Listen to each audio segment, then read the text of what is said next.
On my wedding day, my fiancé forced me into the wedding car of a wealthy old man, making me marry in place of his childhood sweetheart. I know this is unfair to you, but Xingyue is too delicate. If she were to marry him, she would surely be tortured to death. He held my hand tightly. Zhao Zhao, be good, I will definitely find a way to bring you back later. Without hesitation, I got into the Su family's wedding car. In my past life, I absolutely refused to help Shen Xingyue with her substitute marriage. Enraged, Fu Linqing had someone spread my nude photos, completely ruining my reputation, so this time, I obediently complied. The next day, news spread throughout the upper class that I had sold myself to a perverted old man for money. Shen Xingyue even went so far as to spread around several doctored photos. Some people may seem cold and aloof on the surface, but behind the scenes, they're just a used-up piece of trash.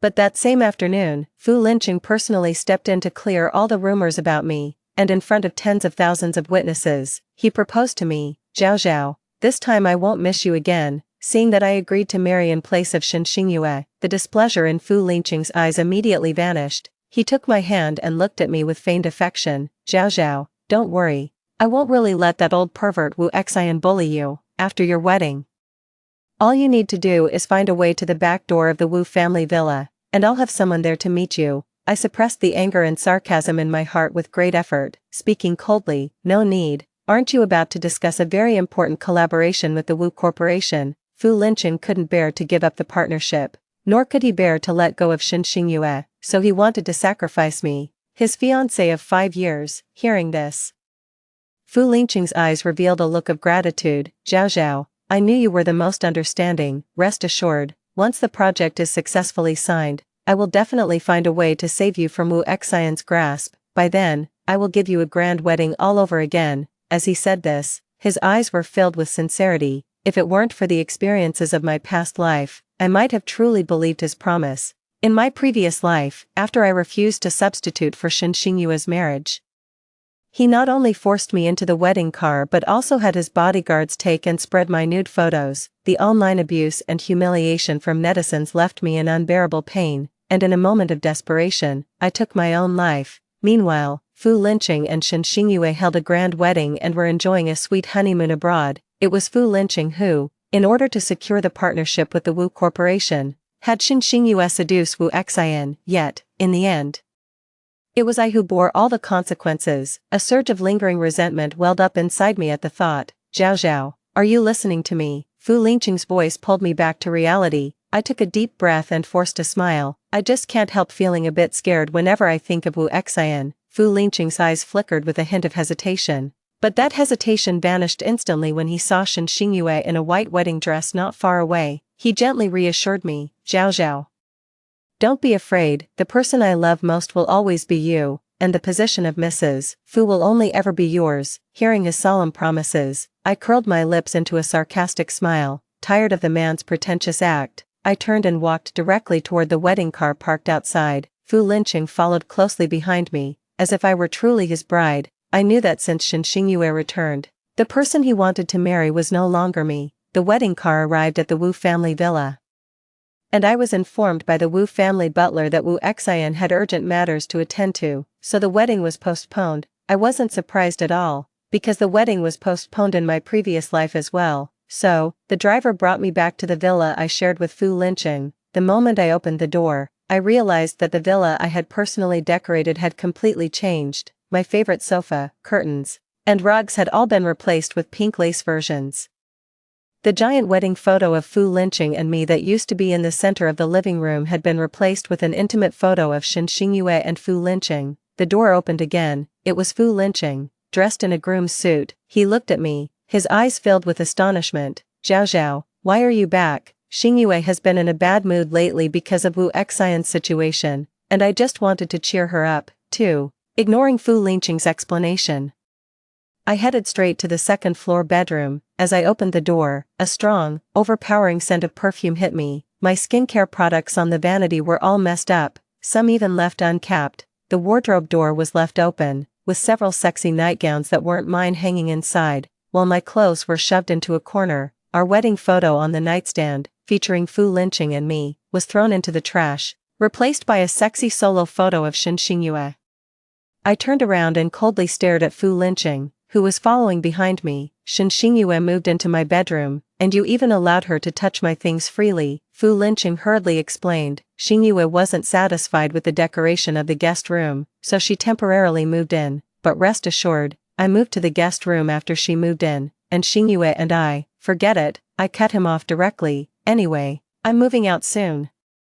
And having someone else deal with these things saves me trouble. After saying that, I walked around Fu Linqing, ready to leave directly, but he grabbed my wrist. Zhao Zhao, don't misunderstand, Xingyue and I are just like siblings. I had planned to have Xingyue move out before you returned, but you didn't expect Wu Xian to postpone the wedding due to a last-minute issue, did you? I shook off his hand, laughing with biting sarcasm. At that moment, all the group chats on my phone suddenly exploded with activity. Several of my close friends even forwarded the chat records from the group to me. When I opened it, I found it was all intimate photos of me with a man whose face was blurred out. There is a bold red headline on the photo: shocking, Beijing's talented beauty Jiang Zhaozhao betrayed her fiancé for money and submitted herself to a perverted tycoon. Below the photo are comments from group members. Oh my god, is this photo real or fake?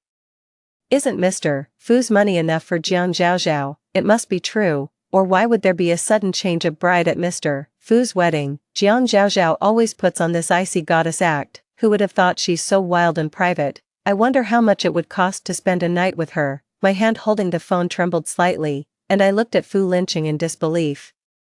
Fu Linqing obviously knew about this long ago. After meeting my gaze, there was a hint of guilt in his eyes. Zhao Zhao, let me explain. Xingyue said that only by doing this could we make Wu Xian lower his guard and sign with me quickly, and there were always rumors that the person who married Wu Xian was Xingyue, to protect her reputation, so, I let out a soft chuckle. All the remaining fantasies I had about Fu Linqing completely vanished because of these words. Forget it. As long as you're happy, Fu Linqing visibly relaxed, relieved that no further pursuit was made. Zhao Zhao, don't worry, when the time is right, I'll personally clear your name. No longer wanting to see his utterly hypocritical face, I went straight to the guest room on the first floor. Closing the door, I took out my phone and sent a message to someone. Mr. Wu, this is Jiang Zhaozhao. I have something I'd like to discuss with you in person. 3. That night, the door was suddenly kicked open. Fu Linqing stood at the door, his face dark as he looked at me. Jiang Zhaozhao, didn't I tell you that I would help clarify things for you when the time was right? Why did you still hurt Xingyue? Seeing my puzzled expression, he sneered and tossed his phone in front of me. It turned out that someone claiming to be my alternate account was defending me in the group chat. They claimed that it wasn't me who had become involved with a wealthy man, but rather Shen Xingyue. And that those photos were all fake. I spoke coldly without hesitation. This person is not me. But isn't what he said the truth? Fu Linqing's face darkened instantly. He grabbed my wrist with such force that it hurt. Jiang Zhaozhao, who else could it be but you? Xingyue is right. Your obedience is all an act. I was originally going to treat you well, but since you're being so rude, don't blame me for being rude in return. 2 bodyguards appeared behind him. I recognize these 2 bodyguards. They're the ones who took my nude photos in my previous life. I looked at Fu Linqing with terror, my voice trembling uncontrollably. Fu Linqing, what do you want? The man merely let out a cold laugh. You said those photos were fake, didn't you? Well, then I'll take some real ones. As soon as he finished speaking, the 2 bodyguards lunged at me. I screamed as loud as I could, but it was no use. I had no choice but to let them strip me down to my underwear. Fu Linqing stood at the door, and against the backlight, I couldn't make out his expression. I could only shout at him in a hoarse voice. Fu Linqing, I hate you. Fu Linqing's gaze flickered. After the bodyguards finished taking pictures, he personally covered me with a blanket. Zhao Zhao, this is your punishment for being disobedient. I hope you learn your lesson and don't make me angry again. He took out a ring from his pocket. This is our wedding ring. I'm putting it on you in advance. She handed the ring to me, signaling for me to extend my hand. I just stared at him with red eyes, coldly. What? Are you giving me a slap and then a sweet date? Fu Linqing sighed. I just want to put your mind at ease and stop you from picking on Xingyue. I scoffed. Peace of mind. You went so far as to have someone take nude photos of me for Shen Xingyue. How can I ever feel at peace? The man's expression froze. Before he could speak, Shen Xingyue appeared at the door. Wearing a sexy nightgown, seeing the ring in Fu Lingqing's hand, she snatched it away. "What a beautiful ring, Qing, is it for me?" Fu Lingqing was visibly stunned. He wanted to deny it, but when he met the other person's expectant eyes, the words of denial wouldn't come out. Seeing Fu Lingqing hesitate, Shen Xingyue pouted unhappily. "I don't care, I want this." With that, she slipped the ring onto her own finger. Fu Lingqing looked at me, then at Shen Xingyue, and finally gave in with a loving smile. "Fine, take it if you like it." Shen Xingyue gave me a triumphant smirk. "Qing, you gave me the ring, won't Sister Jiang be mad? What if she gets angry and starts spouting nonsense online again?" As she said this, Shen Xingyue's full bosom pressed tightly against Fu Lingqing's arm. Fu Lingqing's eyes darkened, and his voice unconsciously grew hoarser. "Don't worry, Zhao Zhao won't be mad."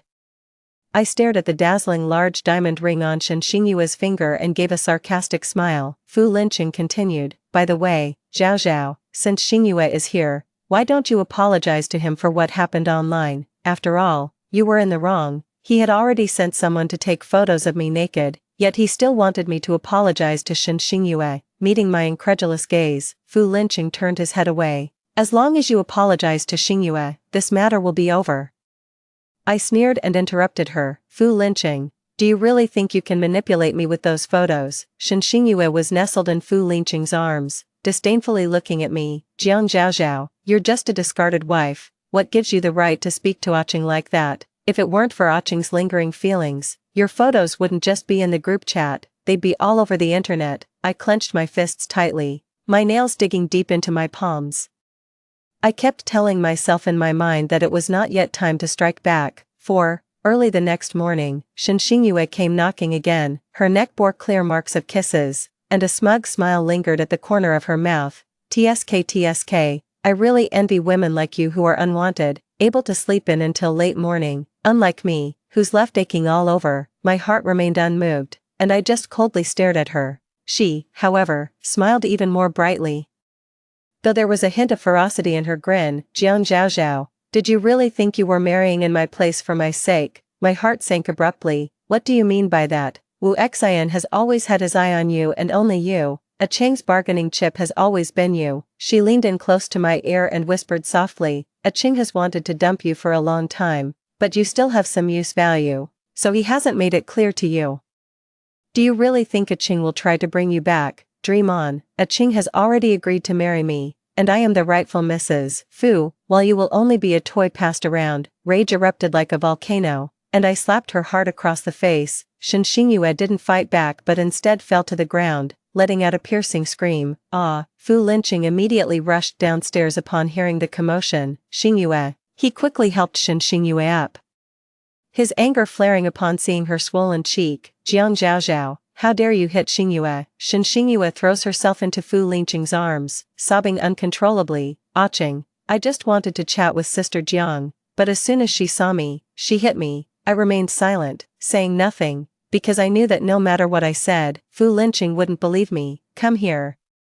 Tie her up." The bodyguards immediately stepped forward upon hearing the order, roughly forcing me to the ground and binding my hands with rope. I didn't struggle, just glared at the man in front of me with red eyes. "Shen Xingyue was just a cover. From the beginning, you planned for me to marry Wu Xian, didn't you?" His expression changed slightly, but he quickly regained his cold demeanor. "So what if it is? It's your fortune to be noticed by someone." With that, he crouched down and forcefully gripped my chin. "Have I not told you not to bully Xingyue? Why can't you ever learn? If that's the case, I'll make you pay 10 times the price. If it happens again, it'll be 100 times. After saying that, he slapped me 10 times with full force. My mouth corner was split open, and both cheeks were swollen and numb. Even so, Fu Lingqing still felt unsatisfied. With a look of disgust, he handed me back to the bodyguards. "Send her to the Wu family villa and upload all those photos taken yesterday to the internet." I wanted to speak,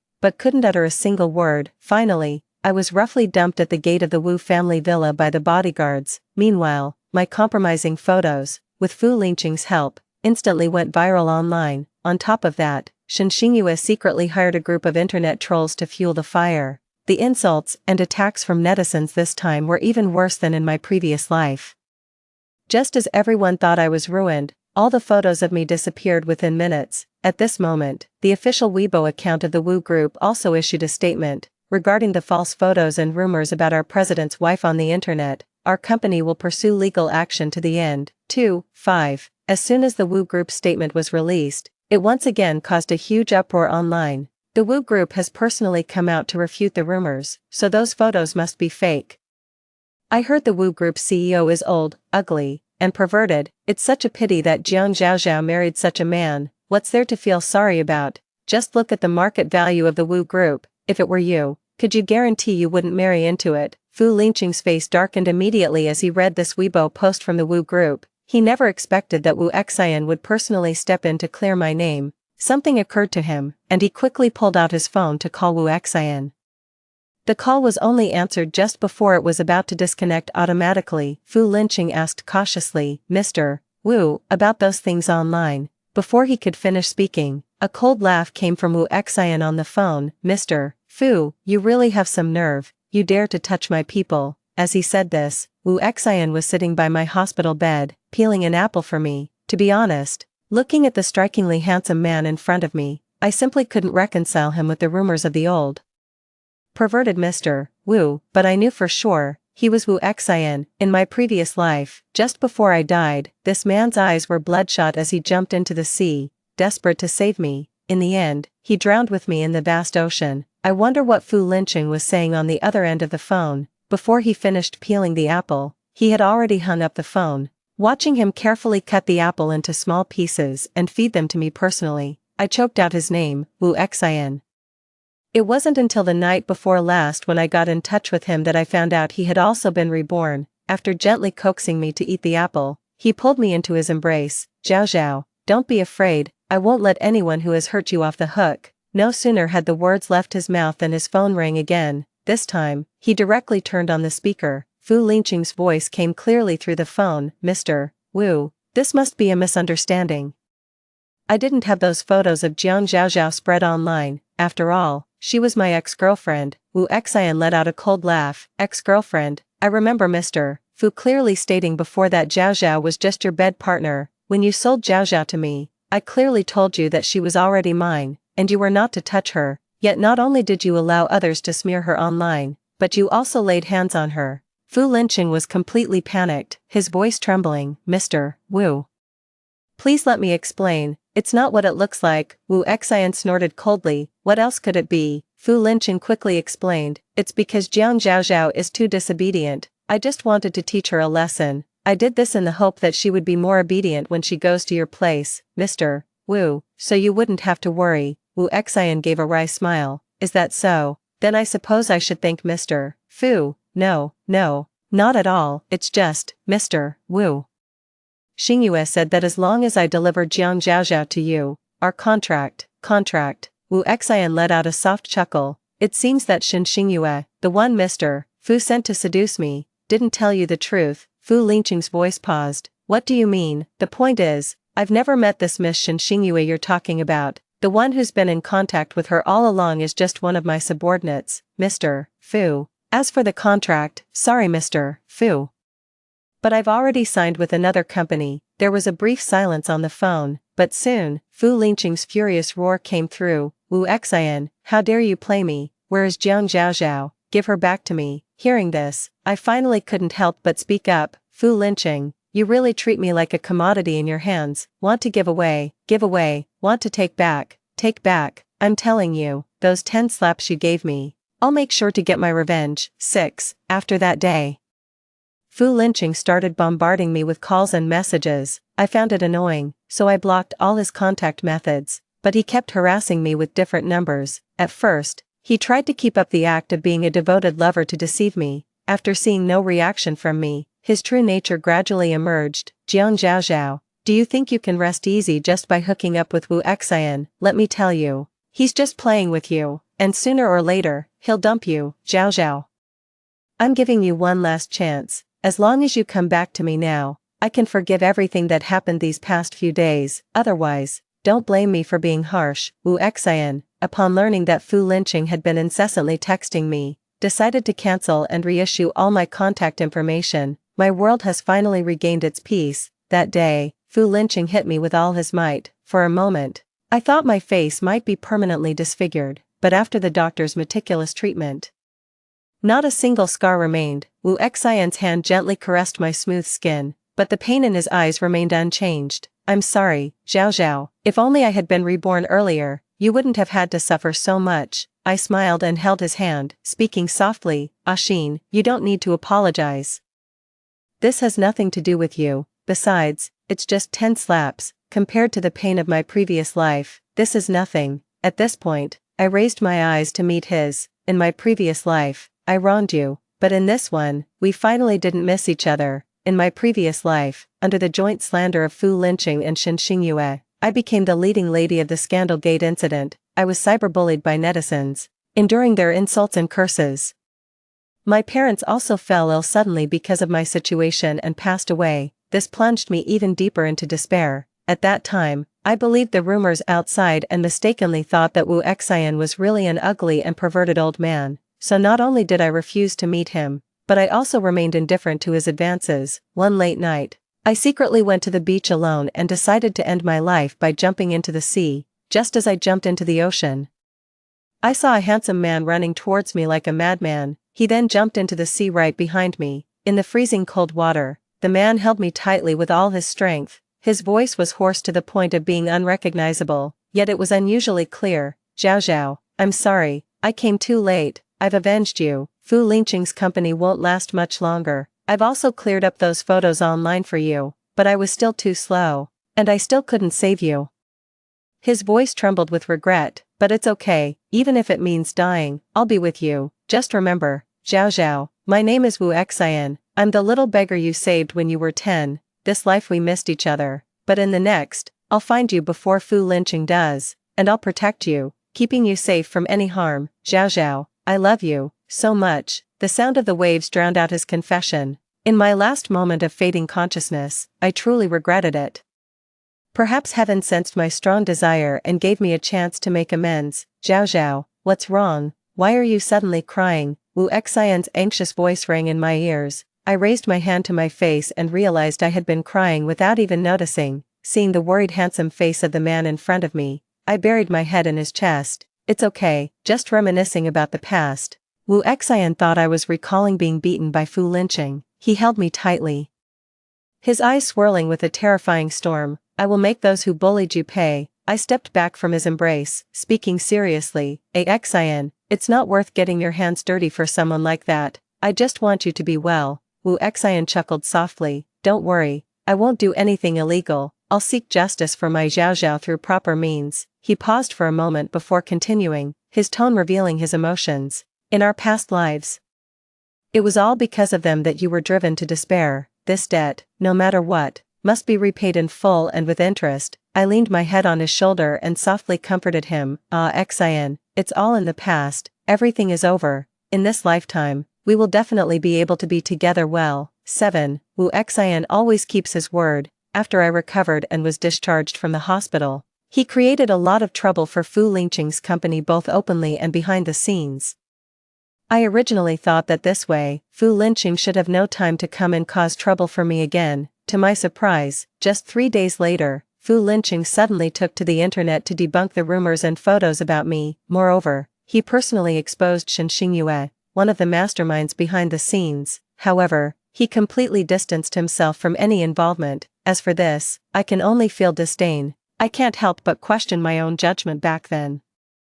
How could I have fallen for such a scumbag? Not only that, but he showed up at my door that very night. Through the surveillance screen, I saw him standing outside in a very formal suit, holding a large bouquet of bright red roses. Her face wore a warm and familiar smile. I've only seen such a smile before Shen Xingyue returned to the country. Ever since Shen Xingyue came back, all his attention has been focused on her. I have no idea what he means by coming to see me like this today.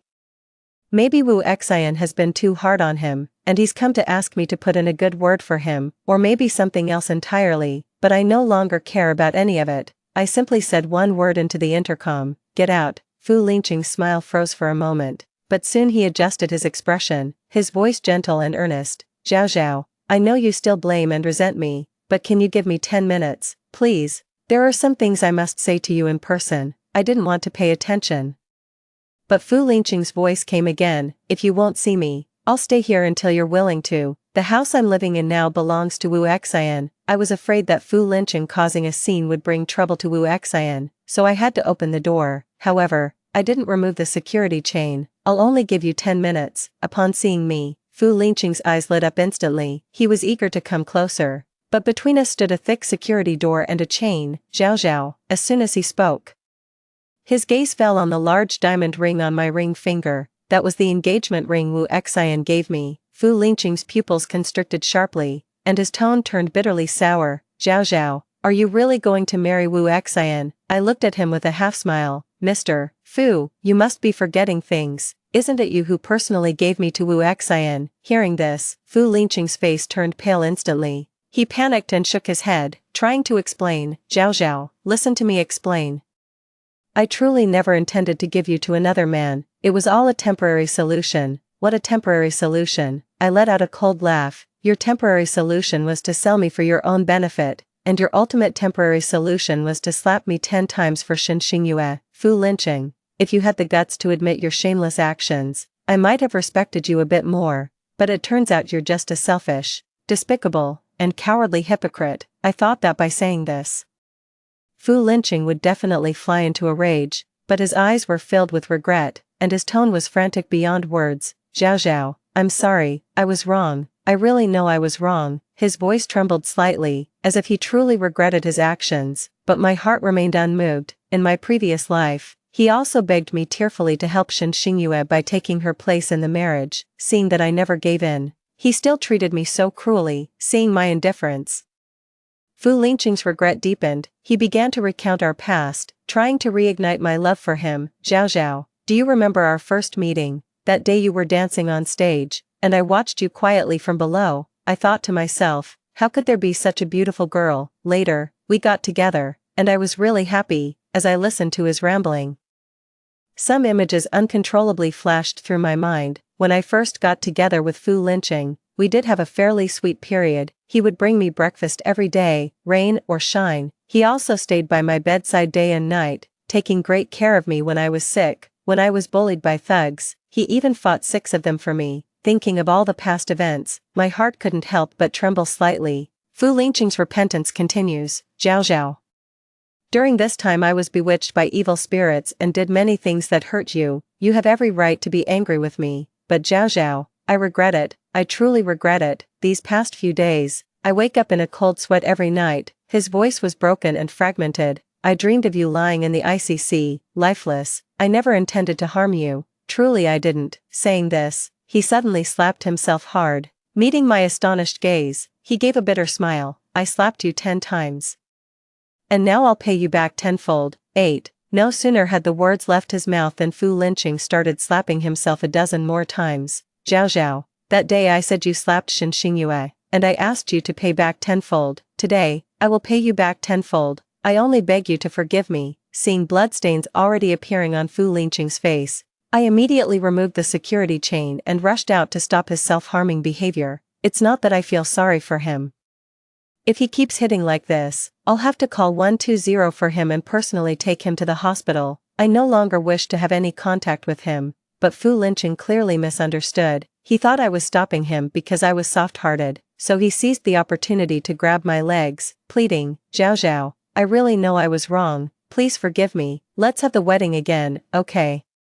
He also took out the diamond ring that was originally meant for me but was eventually snatched away by Xinxingyue. Look, I've got the ring back. Let's just put everything back to how it was, okay? The sincerity in Fu Lingqing's eyes seemed genuine, but I no longer have any feelings of love for him, so my voice remained icy and piercing. I won't take back a dirty ring, and I won't take back a dirty person either. Fu Lingqing, when you decided to sell me for profit, there was no longer any possibility between us. 10 minutes are up, please leave. Fu Lingqing's face turned pale in an instant, but before he could continue, Xinxingyue suddenly appeared. Her eyes were filled with venom, glaring furiously at me. Jiang Zhao Zhao, you shameless bitch, even after Ah Qing begged you like that, you still dare to push your luck. You, she was about to say something more, but Fu Lingqing cut her off sharply. Shut up. Who told you to come here?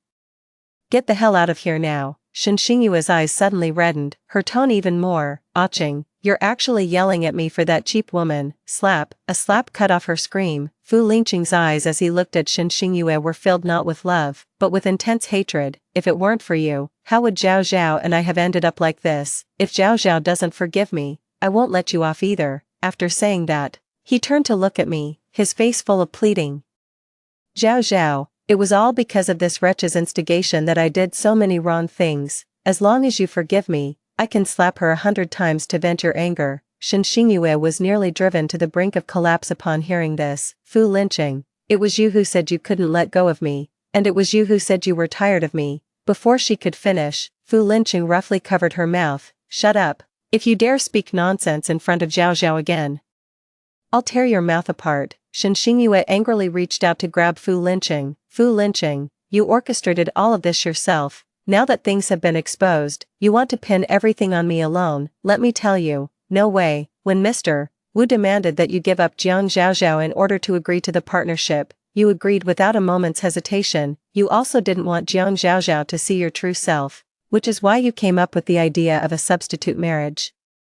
9. Fu Lingqing was desperate to stop Shen Xingyue from continuing, but the more he threatened and intimidated, the more Shen Xingyue spoke. "I became more and more alarmed as I listened. I always knew Fu Lingqing was cheating on me. I used to think Shen Xingyue was behind all of this. It was her who seduced Fu Lingqing, and it was her who persuaded him to treat me this way. It wasn't until today that I realized Fu Lingqing was the one pulling all the strings." My gaze at Fu Lingqing turned even colder. At that moment, applause and cheers erupted at the doorway. "What a spectacle. I wonder how long Mr. Fu's company would last if the conversation between Mr. Fu and Miss Shen just now were to be posted online." Wu Xian fiddled with the recording pen in his hand as he spoke nonchalantly. Fu Lingqing immediately let go of Shen Xingyue upon hearing the sound. "Mr. Wu, this woman is out of her mind. Everything she just said was nonsense." Wu Xian's face wore a faint smile, but his tone was extremely dark. "Whether Miss Shen has lost her mind is not something Fu Lingqing alone gets to decide. Fu Lingqing, you've hurt my wife so deeply. Do you really think slapping yourself a few times and then finding a scapegoat will make me forgive you?" Realizing Wu Xian wouldn't let him off easily, Fu Lingqing decided to throw caution to the wind. "Wu Xian, what are you pretending to be now? In the end, it was all your doing behind the scenes. You deliberately set a trap for me to fall into. I admit I did a lot of harm to Zhao Zhao, but how innocent can you be?" Wu Xian chuckled and admitted frankly, "I set this up to test how deep your feelings for Zhao Zhao really are. Little did I know, I just casually mentioned it to the vice president, and even after you found out the other party was an old pervert, you didn't even hesitate. Directly selling off your own wife. Fu Lingqing, you're truly disgusting." After saying that, Wu Xian had the security guards escort the two people at the door away, then took my hand and led me into the house. After their figures completely disappeared, I couldn't help but look at Wu Xian and say, "Xian, I think Fu Lingqing might have also been reborn." Wu Xian frowned slightly at the news, but soon relaxed again. His voice was soft, yet it effortlessly calmed my anxious heart. "No matter if he has been reborn or not, this life, no one will ever take you away from me. In fact, it would be better if he remembered his past life, so he can live the rest of his life in guilt and self-reproach." I nodded. Wu Xian is right. No matter if Fu Lingqing has been reborn or not, the outcome of this life will not change. No one can separate me from Wu Xian. Perhaps worried that Fu Lingqing would continue to harass me, Wu Xian cancelled all unnecessary meetings and spent a lot of time by my side every day. I told him not to do this, but he just gently kissed my forehead and whispered, "Zhao Zhao, do you know how regretful I was in my previous life for not finding you sooner? In this lifetime, we finally have the chance to be together, and I absolutely won't allow any accidents to happen while you're by my side." I sensed the hidden anxiety in his words, so I let him have his way. Several times I woke up in the middle of the night, only to find myself tightly held in his arms, his lips murmuring my name. I know he's afraid of losing me, so as long as it makes him feel at ease, I'm willing to do anything. 10. Fu Lingqing came to see me a few more times, but each time he was stopped by the security guards at the entrance of the community. Not giving up, he could only wait patiently at the community gate, but I still haven't even seen my own shadow, because to avoid him, I hardly step out of the door at all. At night, Wu Xian held me in his arms, his chin resting on my shoulder. "Zhao Zhao, just bear with it a little longer. Fu Lingqing's company is about to go bankrupt. And I'm close to getting my hands on some evidence of his illegal activities. I gently stroked Wu Xian's soft hair, my tone tinged with helplessness. You don't need to be so tense. Fu Linqing probably wouldn't dare do anything to me. Hearing me say that, Wu Xian bit my earlobe with a hint of displeasure, his voice low. Zhao Zhao, you seem quite confident in him.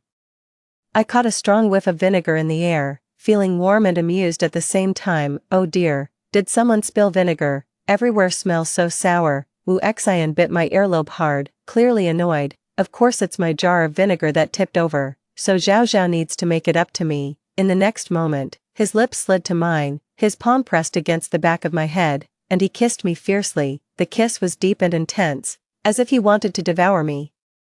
Only when I was gasping for breath and collapsed in his arms did he release my lips. Zhao Zhao, I love you, let's get married soon, I can't wait any longer. After speaking, he kissed her again. Half a month later, the Fu Group declared bankruptcy. Meanwhile, Fu Linqing was found to have engaged in tax evasion and fraud, and was taken away for investigation on the day of the bankruptcy. Shen Xingyue was sued for defamation by Wu Xian's legal team for spreading false information online, and was eventually sentenced to 3 years in prison. Shen Xingyue was dissatisfied with the outcome and decided to spill everything. She claimed that everything was orchestrated by Fu Linqing, and she was also a victim. Upon hearing her accusations, Fu Linqing immediately presented evidence of Shen Xingyue hiring internet trolls to slander me. The spectacle of them turning on each other became a topic of conversation among netizens. No matter how much they stir things up, they can't escape the fate of going to jail. I no longer care much about this outcome,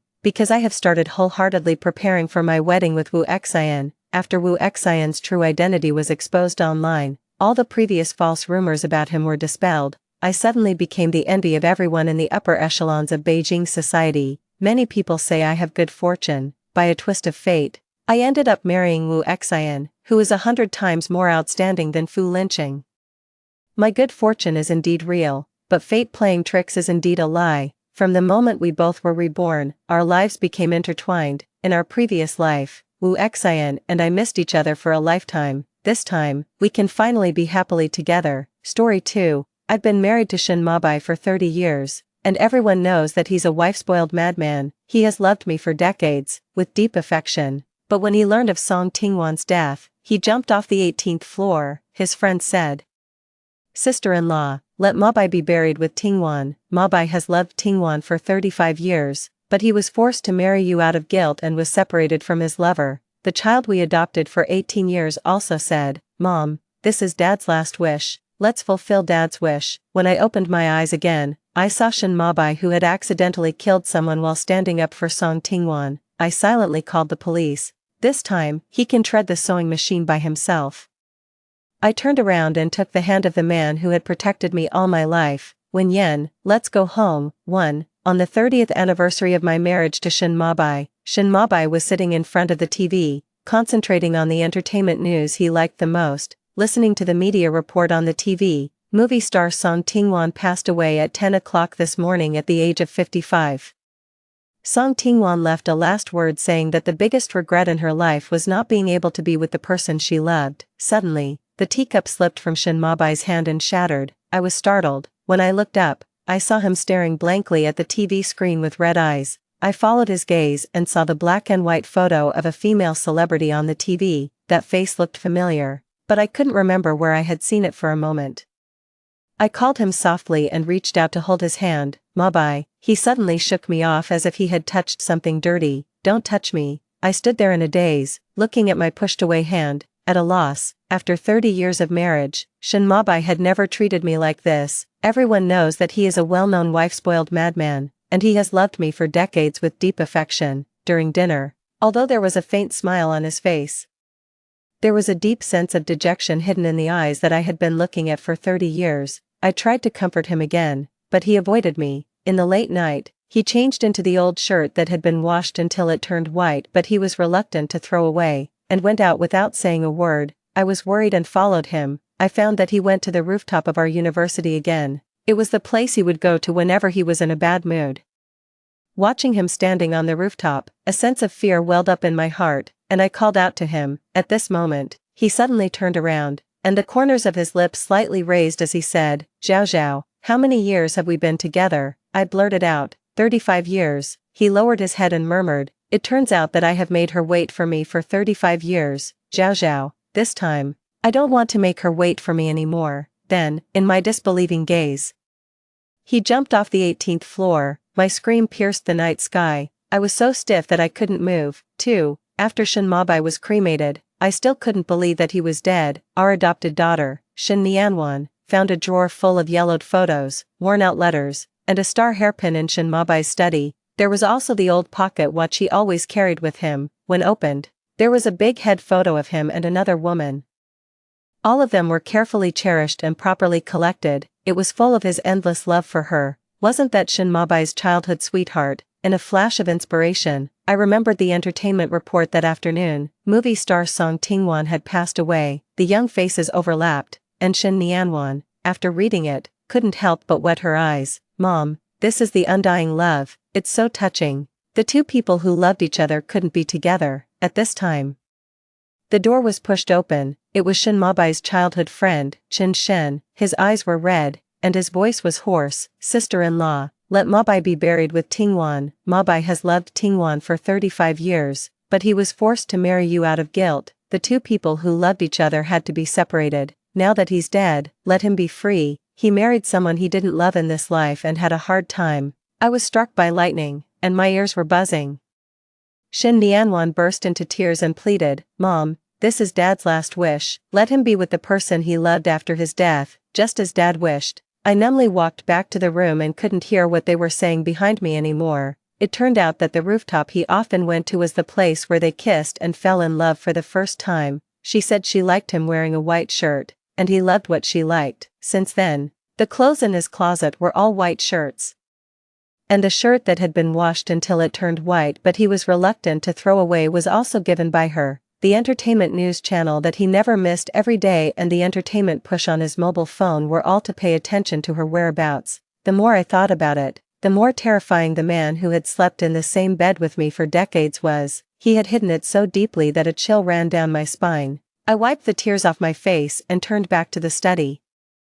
As soon as I reached the door, I heard the conversation inside. Nianwan, you are Mabai and Tingwan's biological daughter. Your name was also given by Mabai, just to remember your mother all the time. I was struck by lightning and stood there in a daze. During the 3 years when your sister-in-law was in prison, Mabai stayed with your biological mother all the time. Those were the happiest days for them. And it was at that time that he got your mother pregnant. Later, your mother's body was injured because of giving birth to you, and she couldn't take care of you, so she sent you to your father. After that, your father only had you as a child in his life. That was what he promised Tingwan. Your father has always loved your biological mother. He only feels guilty towards your current mother. Your grandfather once sponsored your father, and your mother took the blame and went to prison for your father. So he had to marry her. Nianwan, don't blame your father. He had no choice. I remembered that after I was released from prison, a child suddenly appeared by Shen Mabai's side. He said he didn't want me to suffer the pain of giving birth.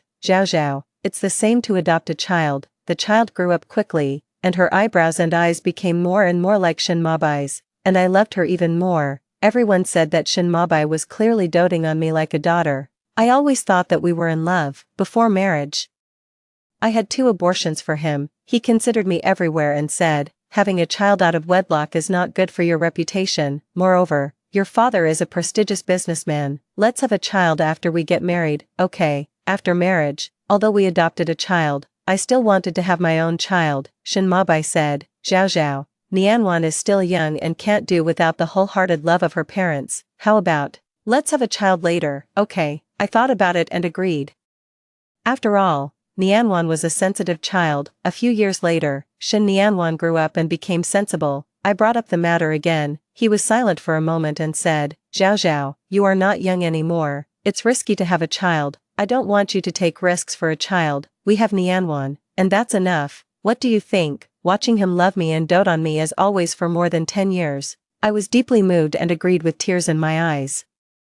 I no longer clung to having my own biological child. With him and Nianwan, it was enough, but now I was told that all of this was fake. The child I had raised with my heart for more than 20 years, she was actually his and the woman he loved, and the reason why he didn't want my child was not that he was thinking of me, It was just to keep his promise to Song Tingwan that he only wanted Nianwan as a child. A fishy sweetness welled up in my throat, and I fainted. 3. When I opened my eyes, I found myself lying in a hospital bed, with a dull pain in my lower abdomen. Shin Mabai was holding my hand, and his gaze fell on my flat belly. Zhao Zhao, Nianwan is still young and can't do without the love of her parents. Let's abort the child and have one later. Okay. I was reborn and went back to the day I found out I was pregnant 25 years ago, in my previous life. I compromised for him again and finally lost the chance to be a mother.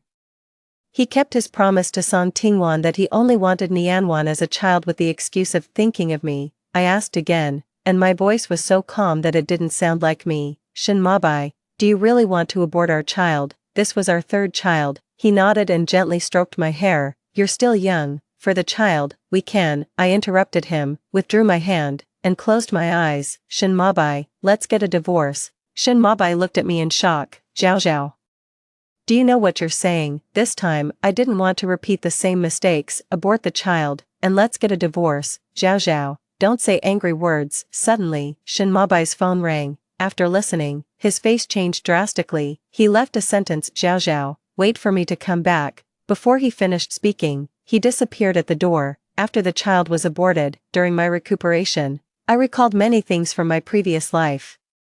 Shin Mabai was a poor student sponsored by my father. He also contributed to my admission to a key university in this city. We were engaged after graduating from university. I looked at the message pushed on my phone. Hashtag the popular actress Song Tingwan was injured and admitted to the hospital, and a mysterious man accompanied her all night. Hashtag the relationship of the popular actress Song Tingwan was exposed. Hashtag. Looking at the familiar back of the man, I wasn't surprised at all. After all, the two of them were deeply in love. How could he sit still when she was injured and admitted to the hospital? It was raining heavily outside the window, and I went through the discharge procedures alone. The rain mixed with tears wet my face. I walked aimlessly on the street, feeling cold all over. Miss Sue, a black car stopped beside me, and the car window rolled down, revealing a sharply contoured face. I stared at him in a daze. It was him, Wen Yan, my father's most proud student, and a business prodigy who had succeeded in starting his own business later. I didn't have a deep impression of Wen Yan in my previous life. I only remembered that he had helped the Su family enterprise through the crisis after my father's death. At my wedding with Shin Mabai, he always stood quietly in the corner and watched from a distance. My father had intended to arrange a marriage, but I was devoted to Shin Mabai at that time. The moonlight outlined his deep and profound silhouette. His long and narrow eyes narrowed slightly, as if hiding the stars and the sea, making it impossible to look away. He got out of the car and walked towards me with an umbrella. There was no emotion in his eyes. It's raining heavily, let me give you a ride. 4. The heating in the car was turned on high. Wen Yan handed me a clean towel. Wipe your hair to avoid catching a cold. I asked Wen Yan to take me to a property under Shin Mabai's name. In the late night, through the large floor-to-ceiling glass window, I watched the warm family of 3 inside. Even though I already knew about it, my heart still felt bitterly cold. I walked closer and gently pushed the door that wasn't closed. The crack of the door opened wider. I heard the laughter and chatting inside. Mabai, thank you for bringing Nianwan to see me. I'm so happy. This is what I owe you. I promised to marry you but didn't fulfill it. I will try my best to satisfy you with other things. Okay. Song Tingwan hesitated to speak. Then can you let me see him a few times a month? Please fulfill my wish as a mother. You know that I only want Nianwan as a child in my life. Is that okay? Sure Yin. Shin Mabai had his back to the door. I saw that he was silent for a long time before he spoke. You are his biological mother. Of course it's okay, but I have a condition. Don't let Zhao Zhao know about this. Her father has been kind to me, although I don't love her. I will treat her well for the rest of my life. Can you understand me? A trace of paleness flashed across Song Tingwan's face. Okay, I understand. She swayed, and Shin Mabai quickly caught her. How are you? Are you okay?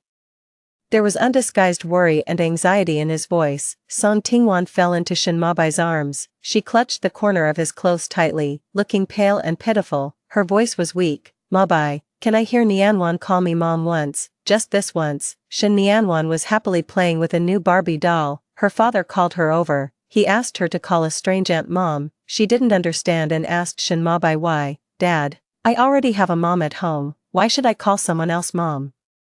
Because this aunt has a child who looks a lot like you, but her child is not by her side, so, Nianwan, can you fulfill this aunt's wish? Shin Nianwan called out timidly. Mom, Shin Mabai reminded her. Nianwan, what happened when you met this aunt tonight is our secret, don't tell Mom, okay? Nianwan was confused, but I have no secrets from Mom. After Nianwan walked away, Song Tingwan raised her hand and touched Shin Mabai's face. He also looked at her, their eyes met. And the atmosphere instantly became ambiguous. I saw that their bodies, which were already close to each other, became even closer, their breaths intertwined, and their lips were pressed against each other. The low gasps became heavier and heavier. When Shin Mabai left Song Tingwan's lips, he gently wiped the glistening moisture on her plump and swollen lips. Song Tingwan's gaze followed his every move. She reached out and held the big hand on her lips, and asked tentatively, Mabai, I'm already content that you often come to accompany me and bring Nianwan to see me. I don't ask for a title, and I won't destroy your marriage with Zhao Zhao. As she spoke, Song Tingwan couldn't help coughing a few times. Shin Mabai looked at her, his eyes full of heartache and guilt. He hugged her in his arms as if she were a rare and fragile treasure. He looked as if he wished he could bear it for her and said eagerly, don't take such a dangerous role in the future, even if you do.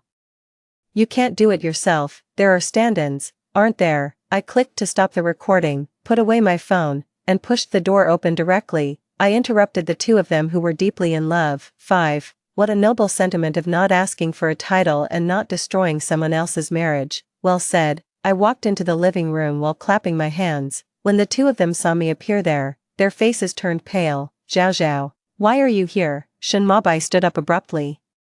Were you following me? I said I was taking a walk and happened to see my husband having a tryst. Do you believe me? I sneered and took out the divorce agreement I had prepared from my bag. Shin Mabai, I understand you. You don't have to marry me just because my father was kind to you. Today, I'll be the kind-hearted one and let you be together as a family of 3. As long as you sign this divorce agreement, we'll settle our scores. I'm too lazy to pursue the past. And I won't shortchange you on the property that belongs to you. Shin Mabai stared at me in a daze, his eyes full of disbelief. Zhao Zhao, do you really want to divorce me? Yes, Shin Mabai.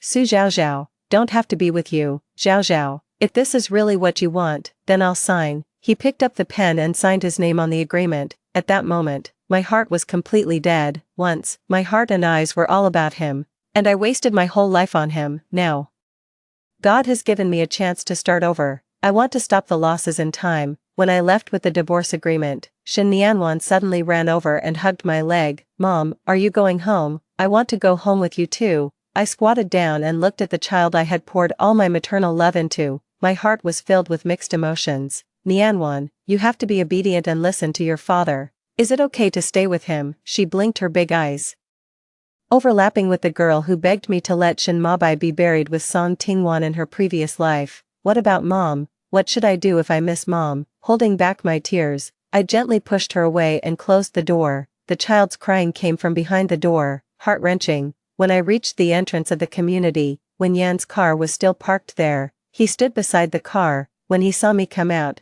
he immediately held an umbrella and came up to me. My voice was hoarse. When Yan, please send me back. Behind me, Shin Mabai hugged the crying Shin Nianwan and chased after me. Zhao Zhao, can you bear to leave Nianwan? I didn't look back. Her biological mother is here, isn't she? Shin Mabai's gaze fell on Wen Yan, and his face darkened. Zhao Zhao, who is he? He's my friend. I opened the car door. His voice was filled with obvious anger.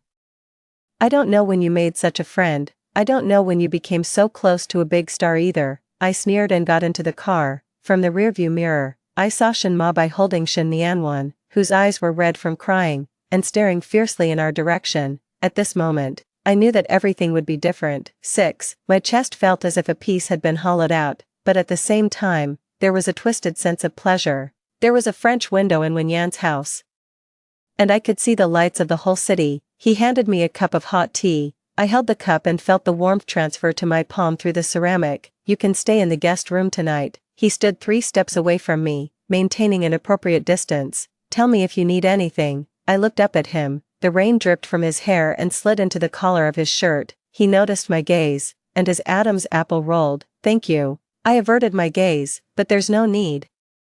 I'll go back to the old house. When Yen frowned, you're not in a good state now. Precisely because of that, I put down the teacup. I can't stay here. The air froze for a moment. When Yan's eyes darkened, he took a step forward, and the faint scent of cedar on him surrounded me. Su Zhao Zhao, what are you afraid of? My heart suddenly beat faster. This man was too dangerous. He could see through all my disguises. I took a step back, and my waist pressed against the French window. I'm not. Are you afraid that I'll treat you like Shen Mabai did? He took another step forward, and his palm rested on the glass beside my ear. Or are you afraid of yourself? My breath became disordered. When Yan's body temperature came through his damp shirt, and there were still raindrops on his eyelashes. When Yan, I warned him, he chuckled softly, and his breath brushed against my ear. What if I said I've been waiting for this moment for many years? This sentence hit my heart like a heavy hammer. It reminded me of him in my previous life. After I died, he stood alone in front of my tombstone, softly telling the love he had hidden for me for a lifetime. You. His lips almost touched my earlobe. Su Zhao Zhao, don't push me away. Not all men are like him. I should have pushed him away, but when his lips finally came down, I somehow raised my face. This kiss was gentle and restrained, as if he was afraid of breaking a treasure. When I started to respond, when Yan suddenly pulled away.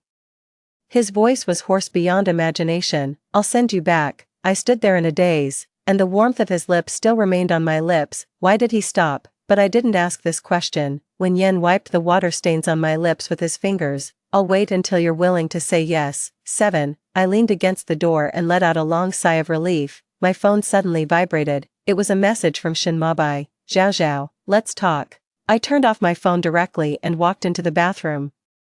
The hot water washed over my body, and my heart was in a mess because of Wen Yan's kiss. When I came out wrapped in a bathrobe, the doorbell rang. I thought Wen Yan had left something behind, so I opened the door without any precautions. Shen Mabai stood outside the door, soaked through, with red eyes. I immediately tried to close the door, but he held the door frame with one hand. His voice was hoarse. Zhao Zhao, just 5 minutes. We have nothing to talk about.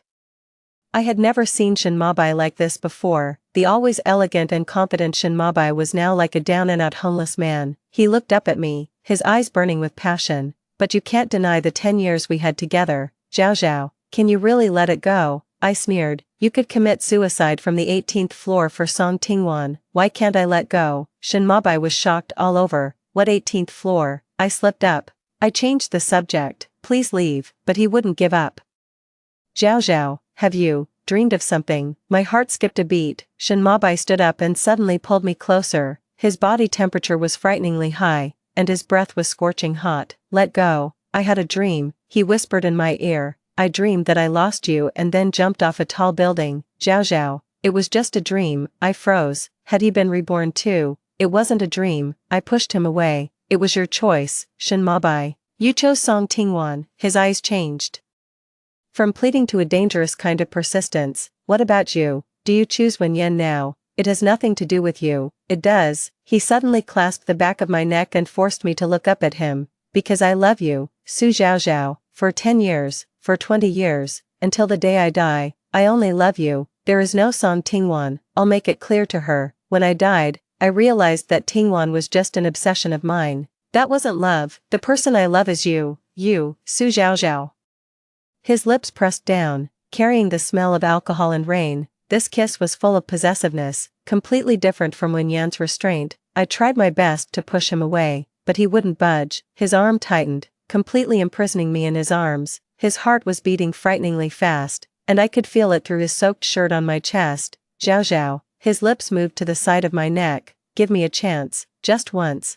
Just as I was about to sink in, Wen Yan's voice came from the end of the corridor. Su Zhao Zhao. 8. We both turned our heads. Wen Yan stood at the elevator entrance, holding my coat in his hand, the one I left in the car. His eyes changed from surprise to coldness, and finally returned to a terrifying calm. It seems I came at the wrong time. He walked over and handed me the coat. Your things. Shen Mabai still had his arm around my waist and looked at Wen Yan provocatively. Mister, Wen really came at the wrong time.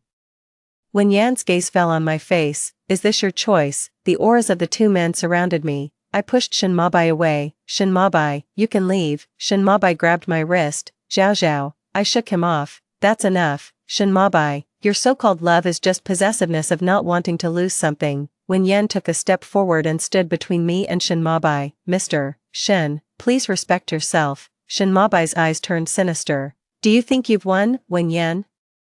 She will always have a place for me in her heart. We've been together for 2 lifetimes." Wen Yan responded calmly. "Is that so?" The door closed, cutting off Shin Mabai's voice. Wen Yan's shoulders were tense, and the line of his jaw was as sharp as a knife. I whispered, "Sorry, I looked like a heartless woman, entangled with my ex-husband while being ambiguous with the man in front of me." He turned to look at me, his eyes complicated. "Don't let him touch you next time." His fingertips landed on my lips that had just been kissed by Shin Mabai, roughly wiping away the glistening moisture. Suddenly, he pressed me against the wall, leaned close to my ear.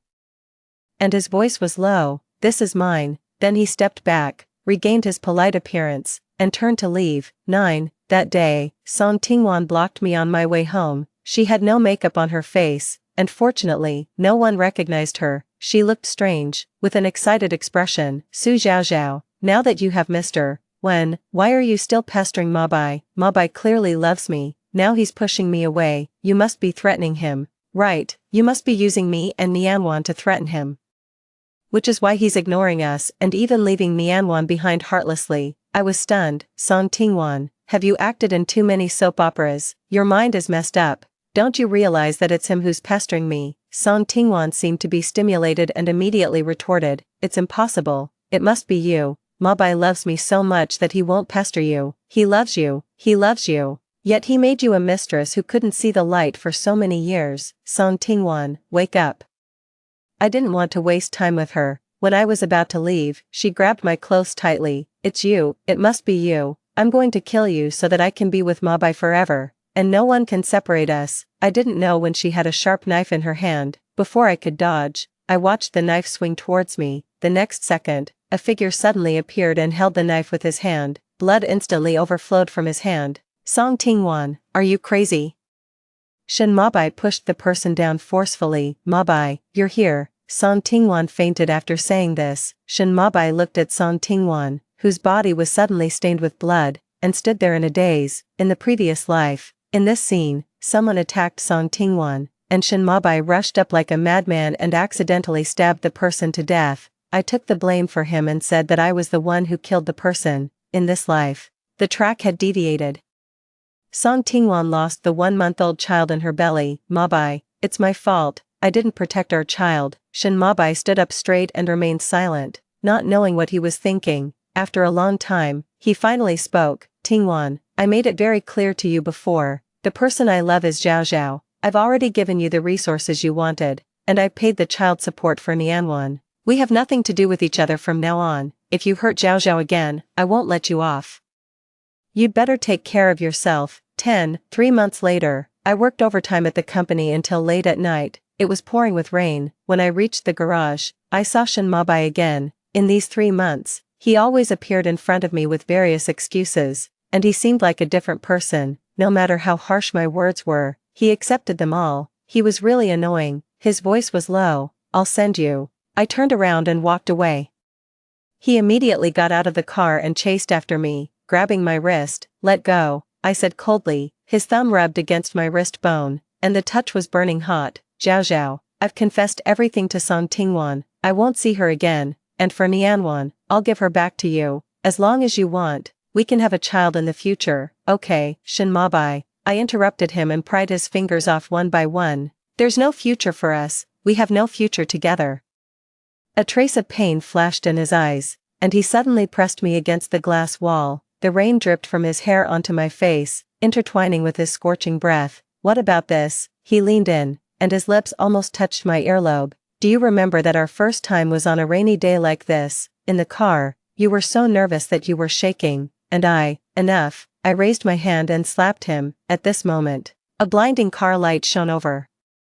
Wen Yan walked over and didn't even look at him. I took the initiative to hold his hand. "Let's go home." Behind me, Shin Mabai's gritted voice came. "Wen Yan, she slept with me for 7 years. I know every inch of her body." Wen Yan suddenly turned around and punched Shin Mabai in the face. Shin Mabai staggered back, blood oozing from the corner of his mouth, but he smiled provocatively. "What, did I hit a nerve?" Wen Yan slowly straightened the cuffs. "Mister, Shin's mouth stinks, Zhao Zhao. I don't believe you have no feelings for me." I know you're just angry with me, right? The car stopped in front of the villa, and the rain became even heavier. When Yan held an umbrella to escort me, the umbrella tilted entirely towards my side, soaking his right shoulder with rain. The faint scent of cedar on him lingered in the confined space under the umbrella, making my heart race. Do you want to come in and have a seat at the door? I asked on a whim, when Yan's eyes darkened slightly. Are you sure? My hand trembled as I pressed my fingerprint to unlock the door. The moment it opened, he suddenly pinned me against the wall in the entrance hall. The umbrella dropped to the ground with a dull thud. When Yan, his thumb traced my lower lip, and his voice was husky, I don't want you to see him. Before I could react, he lowered his head and kissed me forcefully. My back was pressed tightly against the wall. His knee nudged between my legs, and his palm slid along my waistline to my buttocks, lifting me up with a firm grasp. Instinctively, I wrapped my arms around his neck and my legs around his waist. Where's the bedroom? He asked, panting. I pointed towards the end of the corridor. He carried me there in big strides, and with each step, I could feel the heat emanating from him. Suddenly, the doorbell rang. 11. We both froze. When Yan put me down and adjusted my collar. Go and check. Looking through the peephole, I saw Shin Mabai standing outside, drenched, holding a file bag that I'd left at the company. Zhao Zhao, I know you're home. His voice slurred with drunkenness. Open the door. Let's talk. When Yan stood behind me, his palm resting on my waist. Do you want to open the door? I shook my head and opened the door just a crack. Leave the file and go. Shin Mabai's gaze passed over me and landed on Wen Yan standing in the shadow. His eyes instantly turned cold and fierce. So soon you let him into your inner circle, Shin Mabai, have you forgotten that we're already divorced? He suddenly pushed the door open and barged in, the smell of alcohol overwhelming. Wen Yan immediately stepped forward to stand in front of me. Mr. Shin, please respect yourself. Shin Mabai sneered and took out a velvet box from his pocket. Opening it, inside were a pair of diamond earrings. The same style he'd given me on our 5th wedding anniversary, remember? You said these were the most beautiful gifts you'd ever received. He stepped closer. That night, you wore them while you were beneath me. Shut up. I trembled with anger. Wen Yan suddenly punched Shin Mabai in the stomach. When he bent over, Wen Yan followed with an elbow strike to his back. Shin Mabai let out a groan and fell to his knees. Wen Yan stepped on the hand that reached for the earrings. I guess I was too polite to you before, Mr. Shin, which made you so disrespectful to my girlfriend. Wen Yan bent down to pick up the earrings. His eyes were filled with complex emotions as he handed them to me. Do you want to keep them? I took them and threw them into the trash without hesitation. They're tainted. Wen Yan's eyes darkened.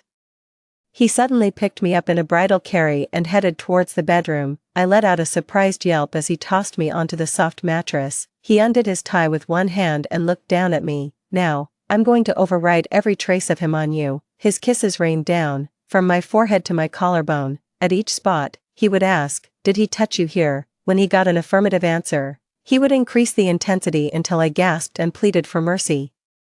When his fingers skimmed across my skin, I shuddered all over. So sensitive, he chuckled. How did he touch you here before? Like this, his fingertips lightly grazed my sensitive spot, or like this, I arched my back, my nails digging into his shoulders. Wen Yan, don't what? Don't stop. 12, he leaned down and kissed me. I helped him unbutton his shirt. When my fingertips touched his abs, he let out a low groan. It seems Zhao Zhao is quite skilled. He nipped at my earlobe.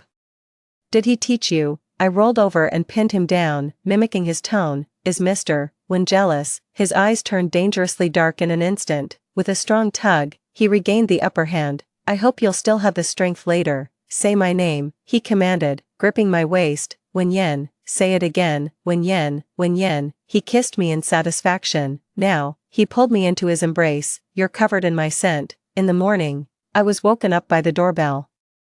I wrapped myself in a bathrobe and went to open the door. Shin Mabai stood outside, dark circles under his eyes, holding a stack of photos. They were all taken from outside the French window last night, showing Wen Yan carrying me into the bedroom. Nice work, I sneered, going to post them online. Be my guest. Shin Mabai's eyes reddened, and his voice was hoarse. Are you in love with him, Shin Mabai? I said calmly. The moment I learned that you jumped to your death for her.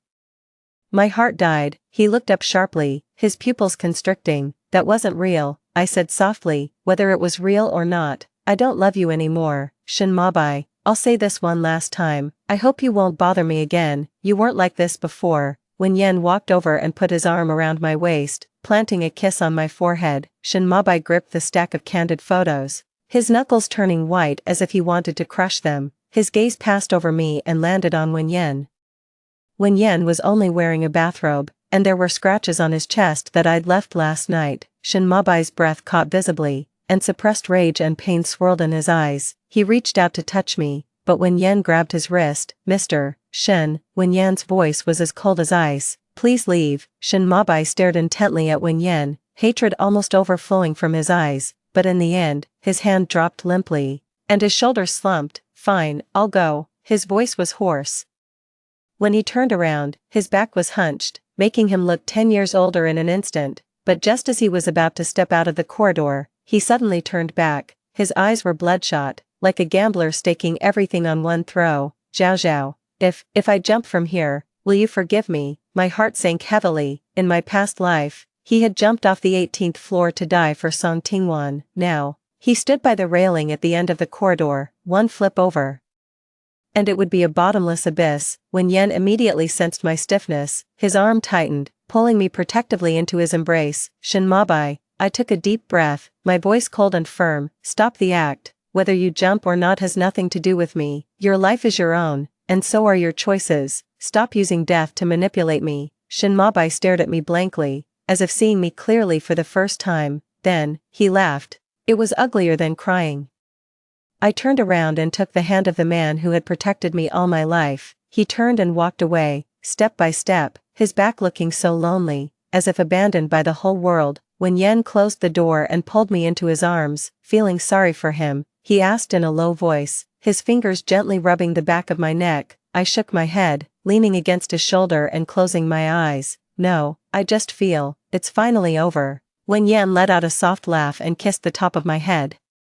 Yeah, it's over, now, you're completely mine. Story 2, I was raised as an only child in a wealthy family, blessed with fair skin, beauty, and a lively, cheerful personality, which made me quite popular. Before going abroad to study, my teacher asked me to help take care of a new transfer student from a poor background. I helped her integrate into our class, but she started a rumor that I wanted to be her sister-in-law. On my 18th birthday, during a rainy night, her thuggish brother broke into my house. Afterwards, he boasted everywhere, she's going abroad. How innocent could she be? The experience was splendid. Unable to bear the humiliation, I jumped off the rooftop. In their haste to reach me, my parents met with a car accident and both died. In the blink of an eye, I found myself reborn on the day the poor transfer student arrived. The morning reading session was loud, but it couldn't drown out the pounding of my heart.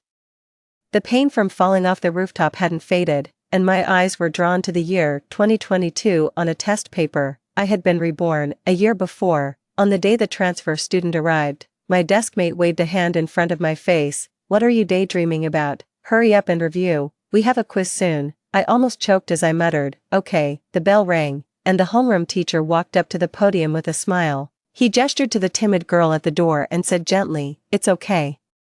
Come on in. He affectionately placed his arm around the girl's shoulder. This is our new transfer student, excellent in both character and learning. She's ranked first in her previous school. Come, introduce yourself to everyone. The girl's worn-out uniform was clearly too large for her, her shoes were muddy, and she nervously twisted her fingers, emitting an aura of discomfort. Hello everyone, my name is Cece, and I hope to become good friends with all of you.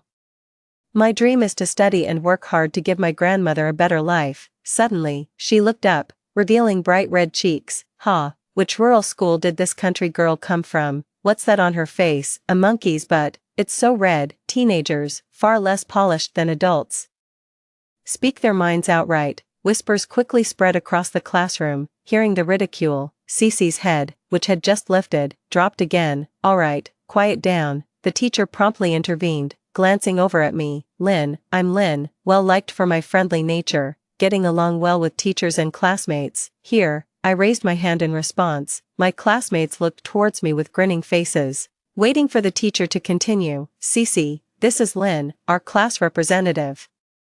If you can't find me, you can always go to her. Lynn, did you hear that? Help me look after our new classmate when you can. Cece's eyes sparkled as she looked straight at me, hearing me say, of course. She finally relaxed, no longer clenching her fists. I was determined not to let the teacher down and to take good care of Cece, along with all the pain from my past life. The only available seat was next to the trash can, so the teacher had Cece sit there first. I went to the water dispenser and filled 3 large cups of water, handing them to Cece. You must be thirsty without a water bottle. Here, have some water. Feeling my warmth, Cece was moved almost to tears. Thank you. She turned her head, thinking I couldn't see, and smugly curled her lips, rolling her eyes. Cece had neither books nor materials. In my previous life, I took the initiative to move next to her and study with her. Later, we continued to share a desk. This time, however, I'm no longer going to offer help just because I can sense her reluctance due to my empathy. Good intentions directed at the wrong person can be a disaster. During class, Cece quickly drank all 3 cups of water. Soon after, she clenched her legs together and squirmed uncomfortably. It seemed like she needed to use the restroom. As soon as the class ended, Cece rushed over to me and said, Lynn, I pulled out an English language tape from my desk and put on my headphones. Just a moment. I'm unsure about the pronunciation of a word. That moment turned into an entire break. When the bell rang for the next class, Cece's face had turned the color of a liver, and she had to endure another period. After class, I took the initiative and pulled her with me, apologizing. Oh, I'm sorry, I got so engrossed in the listening exercises that I lost track of time. The teacher asked me to take good care of you, so let me show you around the campus first. Making sure to pass by the restroom was part of the plan, and Cece didn't object. The student restroom was nearby, but I deliberately took her around the back. There was something else I needed to confirm. Just when Cece seemed like she couldn't hold it any longer, I stopped in front of a fountain and started explaining leisurely. This fountain only operates at this time of day. The principal is quite strict about. When I turned around, Cece was gone.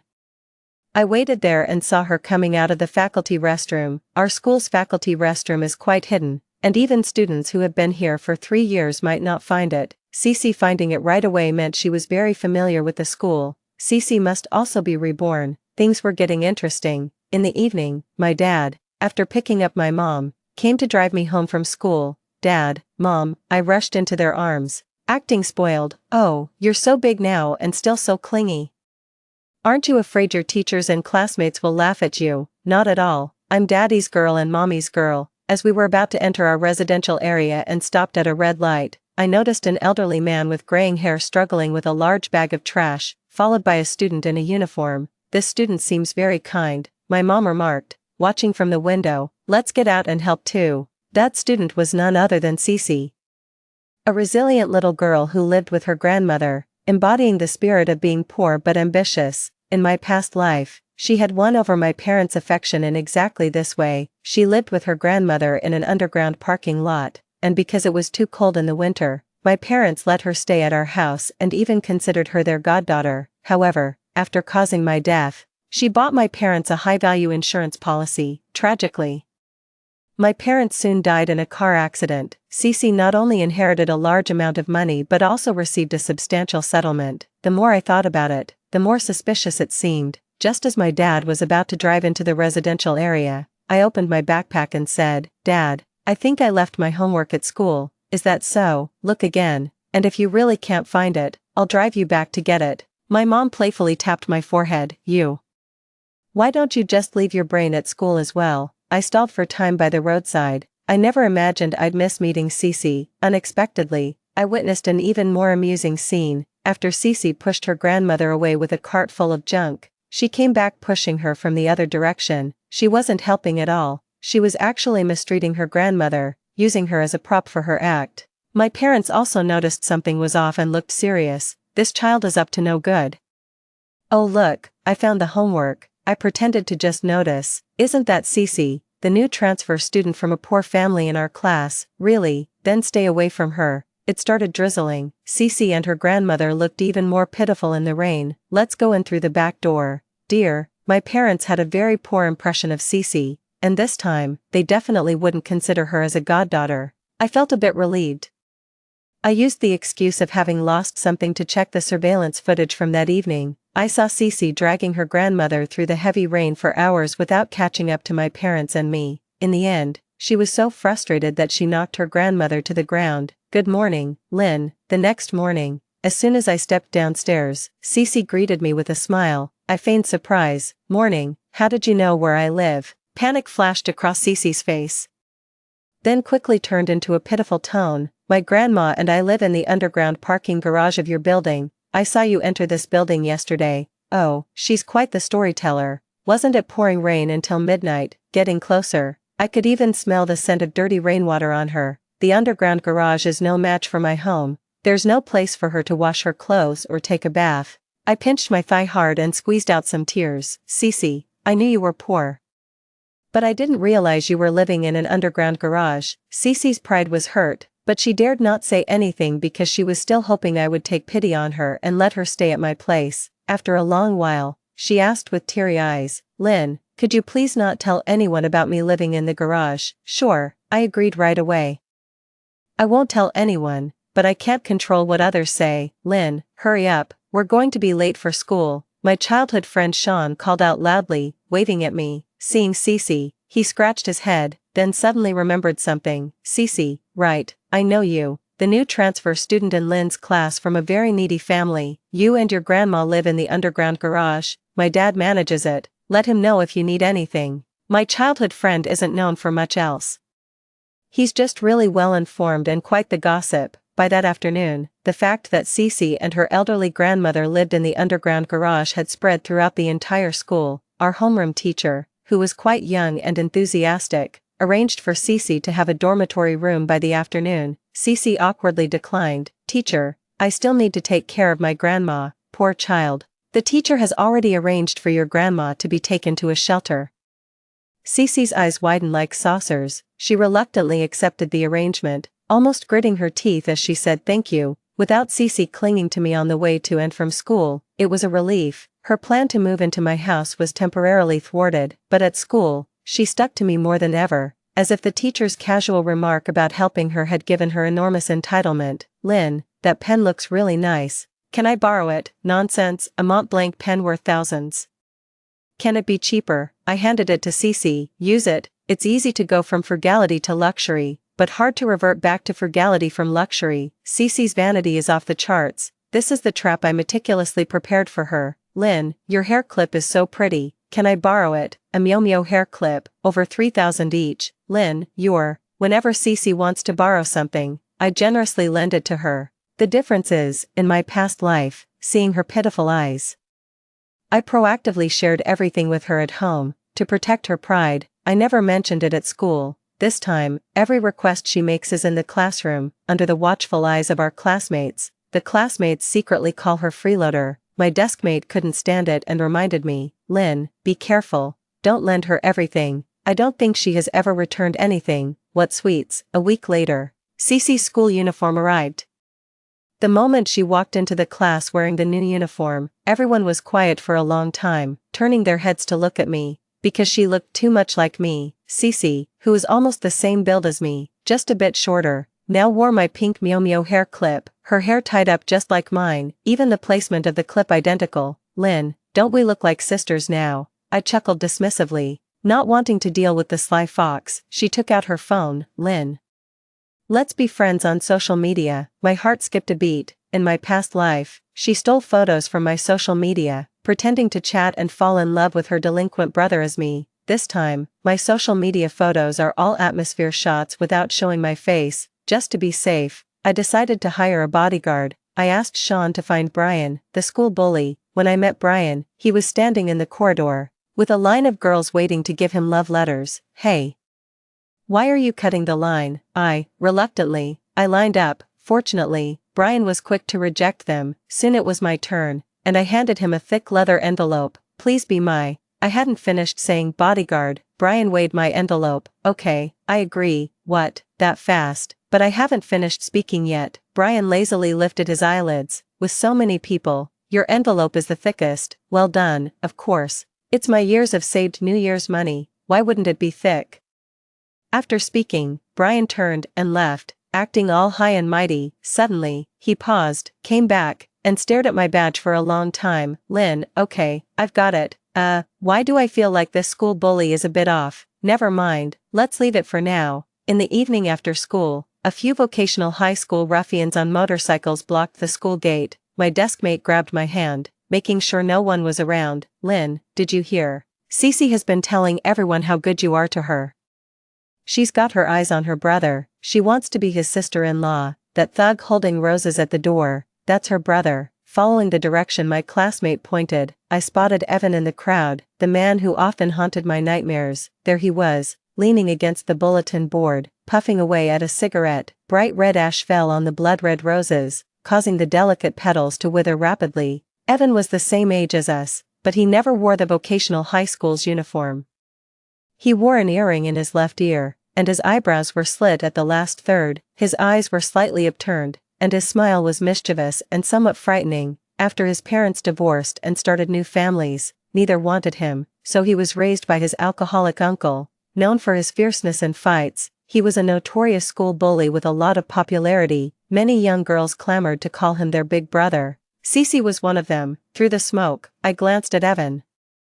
As if sensing something, he also looked up at me. A wave of physical discomfort made me turn around and hide instantly. My classmate gripped my trembling hand. She was about to cry from fear herself, yet she comforted me. Lynn, it's okay, I'm here with you. I hugged her. Thank you, classmate. But I knew I had to face what came next alone. You go back first, he's looking for me, and I can handle it. My classmate looked troubled, but I pushed her away. I grabbed my hair, took out scissors, and with a swift motion, cut off the long hair I had kept for over a decade. Calm down, he won't recognize me like this. I gripped my backpack strap, my heart pounding nervously. Suddenly, my backpack was lifted from behind. I stiffly turned around to see Brian showing his white teeth, grinning unnaturally, and shouting loudly, Lynn, did you leave school on your own? Dare you not wait for me? I quickly covered Brian's mouth with my hand and dragged him to a corner. My goodness.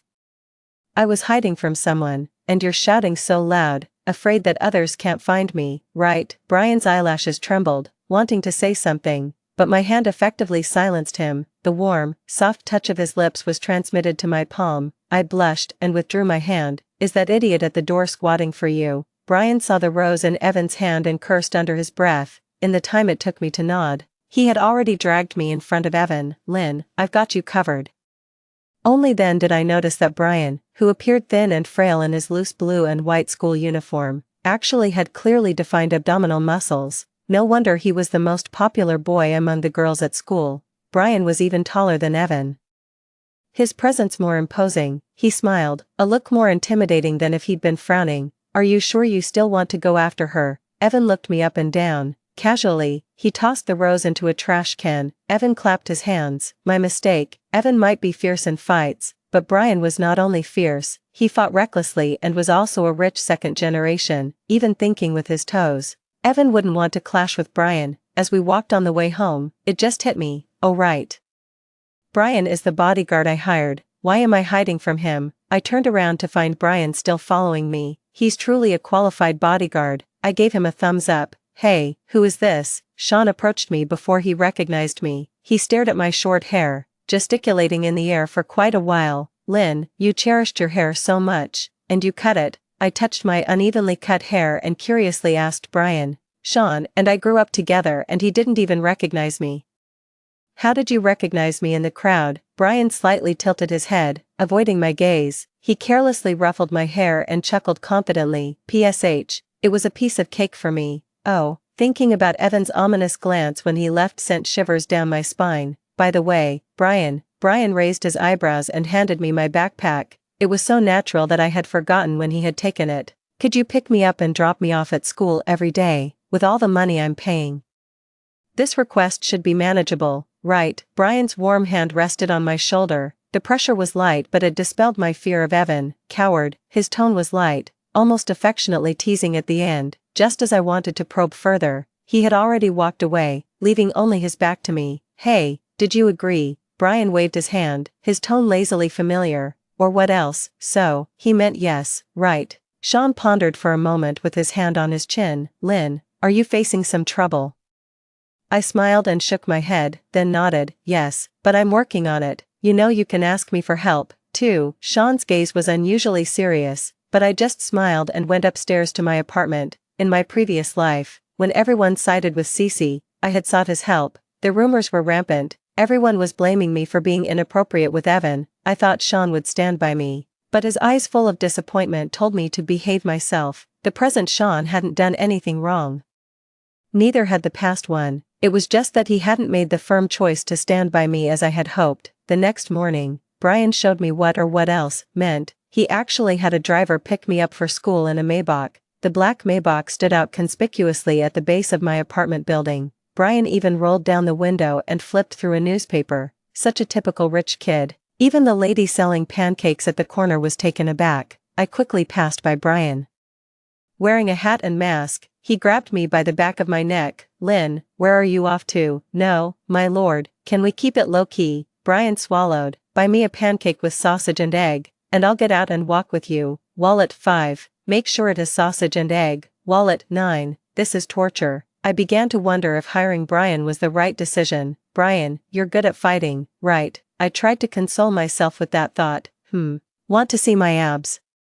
He straightened up and leaned towards me, jokingly. "I get it, you're curious. Come on, try it yourself," he said, offering the food. No, that's okay," I replied, waving my hands dismissively. I get it, you're shy. Maybe some other time." Brian elegantly finished his pancake, the morning sun casting a satisfied glow on his face, making him look like a content little fox. It's amazing how handsome he is. Even eating a pancake looks like a model shoot. 20 minutes now, Brian said, glancing at his watch with a smile that rippled across his face. "No wonder you didn't want to take a car. You wanted to spend more time with me." I was speechless. "Lynn, were you okay yesterday?" My classmate came over to check on me but was suddenly pushed aside by Cece, her eyes red from crying. "Lynn, I'm so sorry." I rolled my eyes internally and walked to my seat. Cece continued her act. "It's all my fault. I let my brother see your photo. You're just too pretty, and he just graceful and fair, a gentleman's ideal. It's natural to admire beauty." Cece deliberately downplayed the situation, but I knew she had stolen my photo to impersonate me and aggressively pursued Evan. The chat logs were explicit, and later she even spread screenshots as evidence. However, she messed up this time, not expecting Evan to confront her so soon. "Oh, it's okay, it's been dealt with," I said, noticing a deep-seated resentment flashing through Cece's eyes. She was absent-mindedly twirling her hair, which I noticed as soon as I entered the classroom, and she had also cut her hair to the same length as mine. In front of the whole class, I looked straight at Cece. "Was it you who said I was being nice to you just to lure Evan and become your sister-in-law?" Cece's pupils dilated with panic. "How could that be? Why would I say such a thing?" I nodded, understanding. "That's good then. To avoid any misunderstandings, I think it's better to clear things up. I was nice to you because the class teacher asked me to take care of you as you were new here and..." I left my sentence hanging, sizing up Cece without mentioning the word underprivileged. Her pride made her face flush with embarrassment, the resentment in her eyes becoming harder to hide. I shifted my gaze. "I was only being nice because of the class teacher. I hope I don't hear any strange rumors from anyone in the future." Cece's nails dug into her palms as she nodded awkwardly. Several gossip-loving girls in the class shifted their gaze onto Cece. I realized that in a previous life, Cece had started spreading rumors about me much earlier than I had noticed, but she quickly adjusted her attitude, clinging to my arm. "Lynn, you won't stop being friends with me over this, will you?" Her eyes reddened as if I would be committing a grave sin if I refused. "Of course not." Cece breathed a sigh of relief. For the perpetrator, rebirth is just an opportunity to traverse the same path with more experience. The experience of victory can be gratifying and make one arrogant, but it can also lead to complacency. When will Cece realize that I, too, have been reborn? I hope it's not too late. I'm looking forward to it. "Lynn, your jacket is so beautiful," Cece exclaimed, grabbing my Chanel jacket and slipping it on. The weather was getting cooler, and everyone was layering their uniforms with coats. In her previous life, Cece lived at my house. She was treated just like me, with my mom even buying matching sister outfits for us. Now, she doesn't have it as good. The pens and hair clips she uses are small items, which she finds easy to borrow from me. I underestimated how shameless Cece could be. I never expected she'd also ask to borrow clothes. "Lynn, I don't really have any clothes. Can I borrow your coat?" I pretended it was a difficult decision. Sorry, Cece, I really can't do that. I've sold my coats on a second-hand trading platform, and I hardly have any clothes left myself. You should try asking someone else. Cece was stunned by my refusal and stood there in shock for a while. Cece, if you don't mind, you can wear mine for now. The class monitor offered her a faded coat. Cece pursed her lips and did not accept it. My deskmate, who has always disliked Cece, bluntly said, "Oh, my dear class monitor, do you think she would even consider your coat? She's the type who eyes Chanel worth tens of thousands." The rest of the classmates looked at Cece with disdain and scorn. Cece forced a smile uglier than crying and took the class monitor's coat. How could that be? Thank you, class monitor. The next time I saw the class monitor's coat, it was in the trash can in the restroom. Cece was stomping on it, a stark contrast to her usually sweet demeanor. What trash? How dare it touch me? I wasn't lying when I said I had sold many clothes because I needed the money. Hey, Maggie, keep a close eye on this shelter, especially when Cece goes back on the weekends. In her previous life, her parents died under mysterious circumstances, and Cece was experienced in claiming insurance. I had a bold suspicion. To confirm it, I paid someone to closely watch Cece and her grandmother's every move at the shelter. After venting in the restroom, Cece returned. A group of young girls surrounded me. Lynn, tell us about what happened yesterday. Yeah, I heard that after school yesterday, Brian almost fought Evan from vocational school for you. Two top dogs fighting over one school beauty. Oh my. It's just like a novel's heroine, at this age. Girls are very curious about romantic gossip. Soon, I became the center of attention. Cece, feeling anxious, pushed her way in. Actually, Evan was there for me. He's my brother, and Lynn and I look so alike. He just mistook her for me. Cece changed her previous story and winked at me. She whispered in my ear, Lynn, it was my fault about Evan. I'll handle it for you. Handle what? It looks like you just want to steal the spotlight. Wow, is Evan really your brother, as expected? The conversation shifted to Cece. She covered her mouth and acted shyly. Well, not really, not by blood, but he treats me even better than a real brother would. Wow, I'm so jealous. I heard he even brought a huge bouquet of roses. Cece basked in the admiration of the crowd, clearly enjoying being the center of attention. Too bad Evan mistook the person, but Cece and Lynn really do look alike. Yeah, maybe we were sisters in a past life. Look, even our hairstyles are the same. Cece draped her arm around my shoulder, her actions affectionate. Accidentally, she knocked off my hat. My long hair cascaded down. I ran my fingers through my hair and smiled at the stunned Cece. Now everything is sorted. Evan won't mistake anyone else again. I knew that when Evan was looking for me, Cece, the mimic, was definitely observing from the shadows. That's why I wore a fake wig. I'm so tired of hearing how much we look alike. It's disgusting. Originally, our resemblance was because she copied my hairstyle, wore my hair clips, and used my stuff, constantly brainwashing the other classmates. Now, Cece has her own uneven, self-cut hair. Apart from both of us being human, there's nothing similar about us anymore. That evening, Brian was waiting for me at the school gate on his motorcycle, dressed in riding gear and wearing a black helmet. Brian did look quite handsome, but does he have some sort of condition where he suffocates if he doesn't show off? Brian removed his helmet and was fixing his hair in front of the bike's mirror. Suddenly, the disciplinary director caught him by the ear. Think you're pretty smart, don't you? Daring to ride a motorcycle to school. As expected, Brian's motorcycle was confiscated. On the way back, Brian was quite regretful. Lynn, you don't know, you could have been riding on the back of my bike today. Oh, really? That's a pity. Brian scratched his head. It's strange, I'm not unpopular, am I? Normally riding to school, no one reports me. Who could have reported me? I laughed it off. Yeah, who could it be? The real culprit. I silently nodded in agreement. After the weekend break, Cece transformed into a rich person. Her hairstyle was professionally done, and she was wearing all designer clothes. She even bought Starbucks for the entire class, with gifts influencing opinions. The classmates' attitudes towards Cece changed. Wow, Cece is so generous. Thanks for the coffee, Cece. I remember, in a previous life, Cece also suddenly became wealthy for a while, always treating people and giving gifts to win hearts. However, it happened a month later than now, after her grandmother passed away and she received a large sum from an insurance payout. Lynn, here, this cup is specifically for you. I received the coffee with a smile. Thank you. A message from Maggie popped up on my phone. Last week, Cece bought a high-value commercial insurance for her grandmother.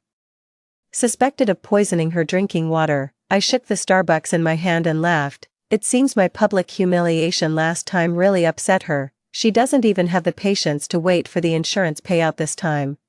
Really makes one wonder where her money is coming from. After lunch break, the classroom was buzzing with people surrounding Cece. Cece covered her face with her hands, feigning a shy little girl demeanor, muttering, "Oh my, how embarrassing, seeing me."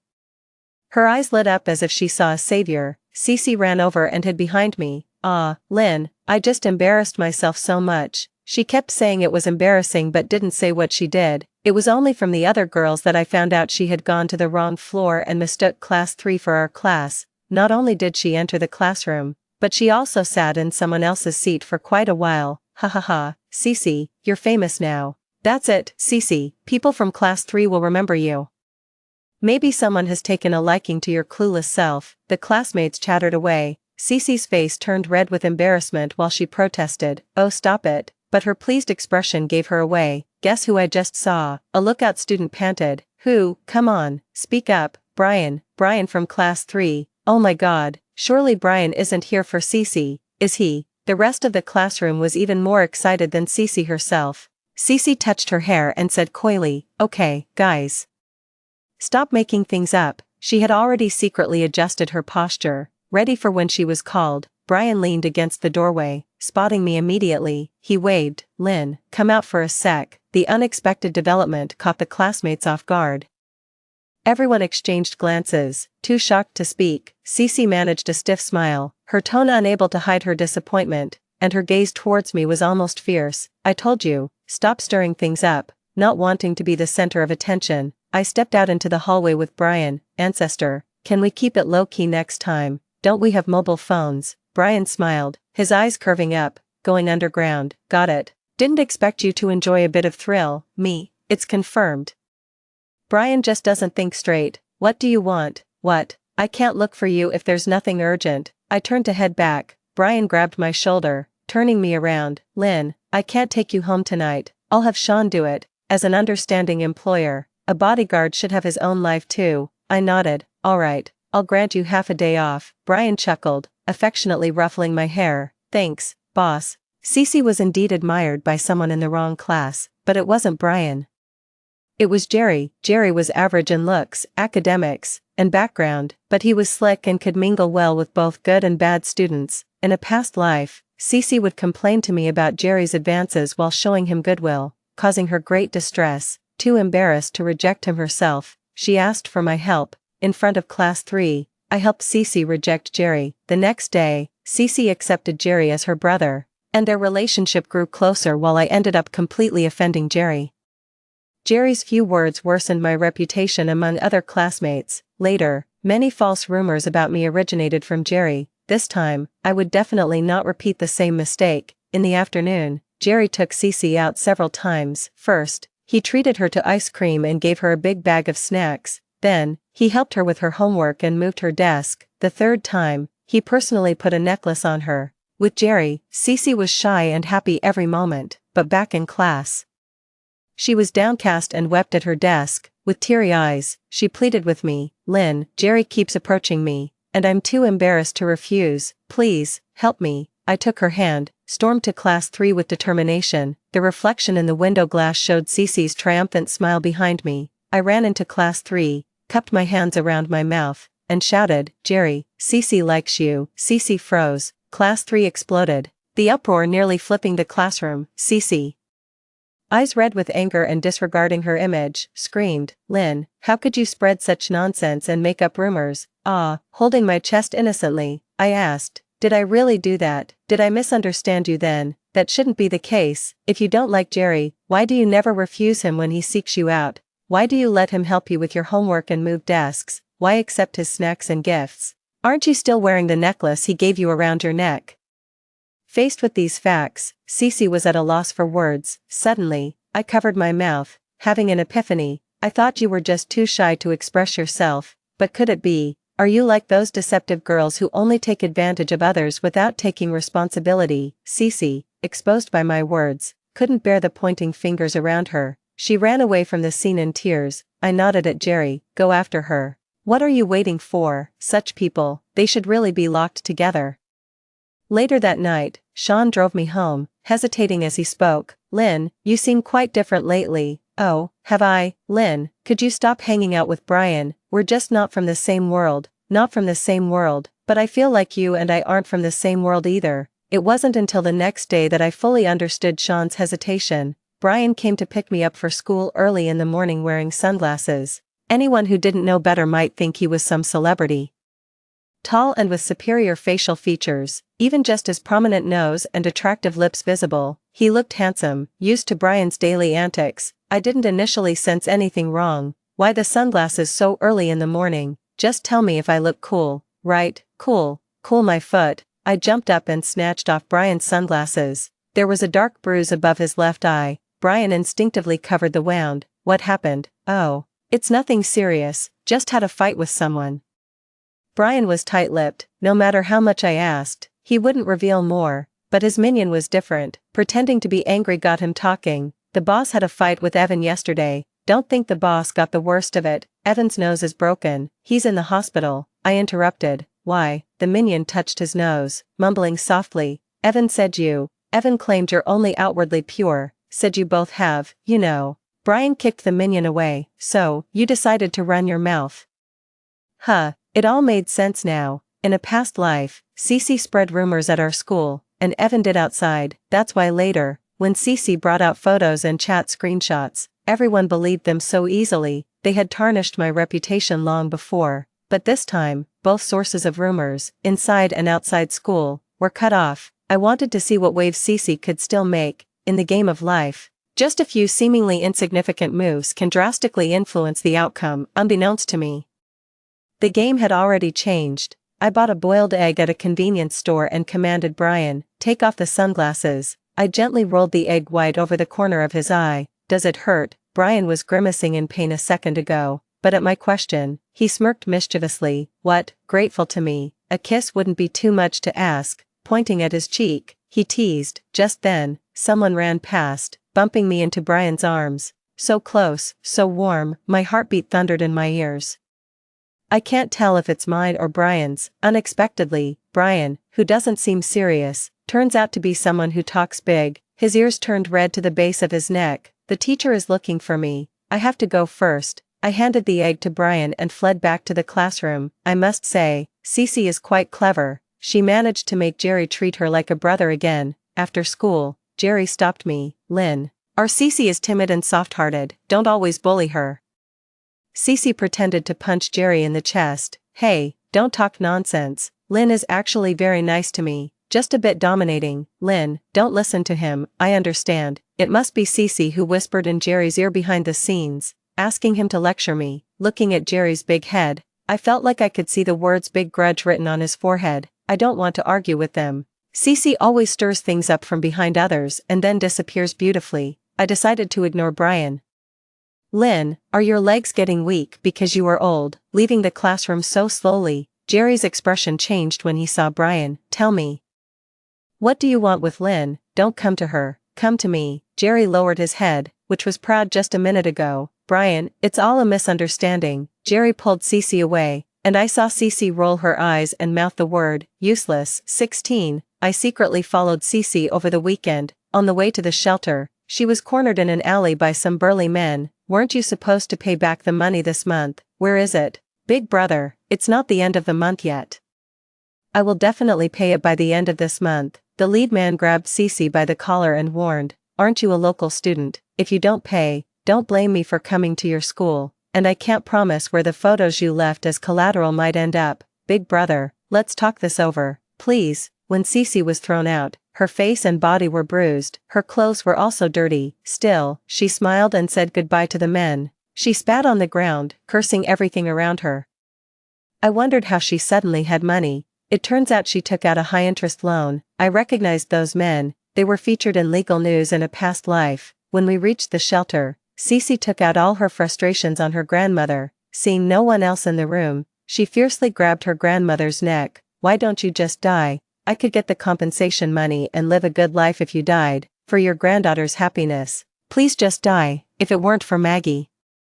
acting quickly as the caregiver. The old lady might have really been choked to death. Before leaving, she even poured a whole bottle of medicine into the grandmother's water dispenser. She thought she was flawless, but every move and expression was clearly captured by the newly installed hidden cameras at the shelter. Wednesday was the last autumn outing of our high school days. It was a day off, and everyone was in high spirits. Our class was large, and the bus couldn't fit us all. So Cece insisted on dragging me to sit with Class 3. Brian, used to being dominant, took up 2 seats on the bus by himself, wearing over-ear headphones. He rested with his eyes closed. Cece shyly tried to touch Brian, but Jerry dragged her away. Cece, I've got a seat here. The bus started, and I ended up sitting next to Brian. Brian frowned, his eyes still bleary from sleep. Upon seeing me, his eyes widened in surprise. He shifted aside and took off his headphones. Why are you here? He asked. Our class bus ran out of seats, I replied. Oh, he muttered. After a pause, he asked, do you listen to music? I glanced at his over-ear headphones. Was he offering them to me? In his entire life, Brian had never regretted not using wired headphones more. He tossed his headphones back and said, here, take these. Give me your wired ones. You're kidding, Brian, your headphones are worth thousands. And you want to trade for my $50 pair? Stop talking. Are we trading or not? Okay.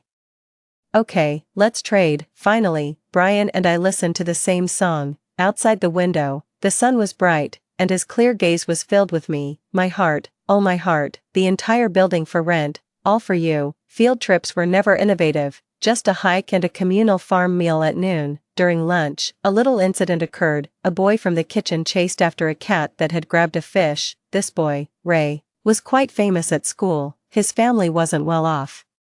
After repeating years and failing to get admitted into college, he eventually dropped out. His personality grew more eccentric over time. The kitten, with a fish bigger than itself in its mouth, ran outside. Ray frantically chased after it. Seeing this, our classmates tried to block the kitten. However, Cece started filming with her phone. It's just a fish, she said. The poor kitten hasn't eaten. What's the harm in letting it have the fish? Some cat lover sided with Cece immediately. Exactly. Animals don't know what stealing is, just let it eat. Cece grabbed my arm. Lynn, don't you agree? I picked up a piece of fish. Then why don't you spend $50 to buy the fish and give it to the cat? That way, the owner doesn't lose out, the kitten gets fed, and it shows off your kind and beautiful heart. Yeah, Cece, you buy it. Cornered, Cece told Ray, stop chasing it, I'll buy the fish. Ray let go, but when he later asked her for the money, she denied ever agreeing to pay. In a hidden corner, she argued, I didn't eat the fish, you let the cat escape, why should I pay? She even posted the video online, exposing Ray's family as heartless. The restaurant's business plummeted, and they received death threats, but Cece didn't care. She was only concerned about gaining a large following and maintaining a positive image. In my past life, I felt sorry for Ray and paid for Cece. I never expected it to turn out this way this time. When we left, Ray's look towards her was chilling. A butterfly flaps its wings once, and a tsunami follows. Cece, you've sown the seeds, now let's see what fruits they bear. That evening, Cece insisted on another gathering at Evan's place, an outdoor barbecue market, to match me with Evan. She really went to great lengths, but what she didn't expect was that I also invited Brian, Sean, and Jerry to join us. Seeing so many people made Cece unhappy, though she didn't show it.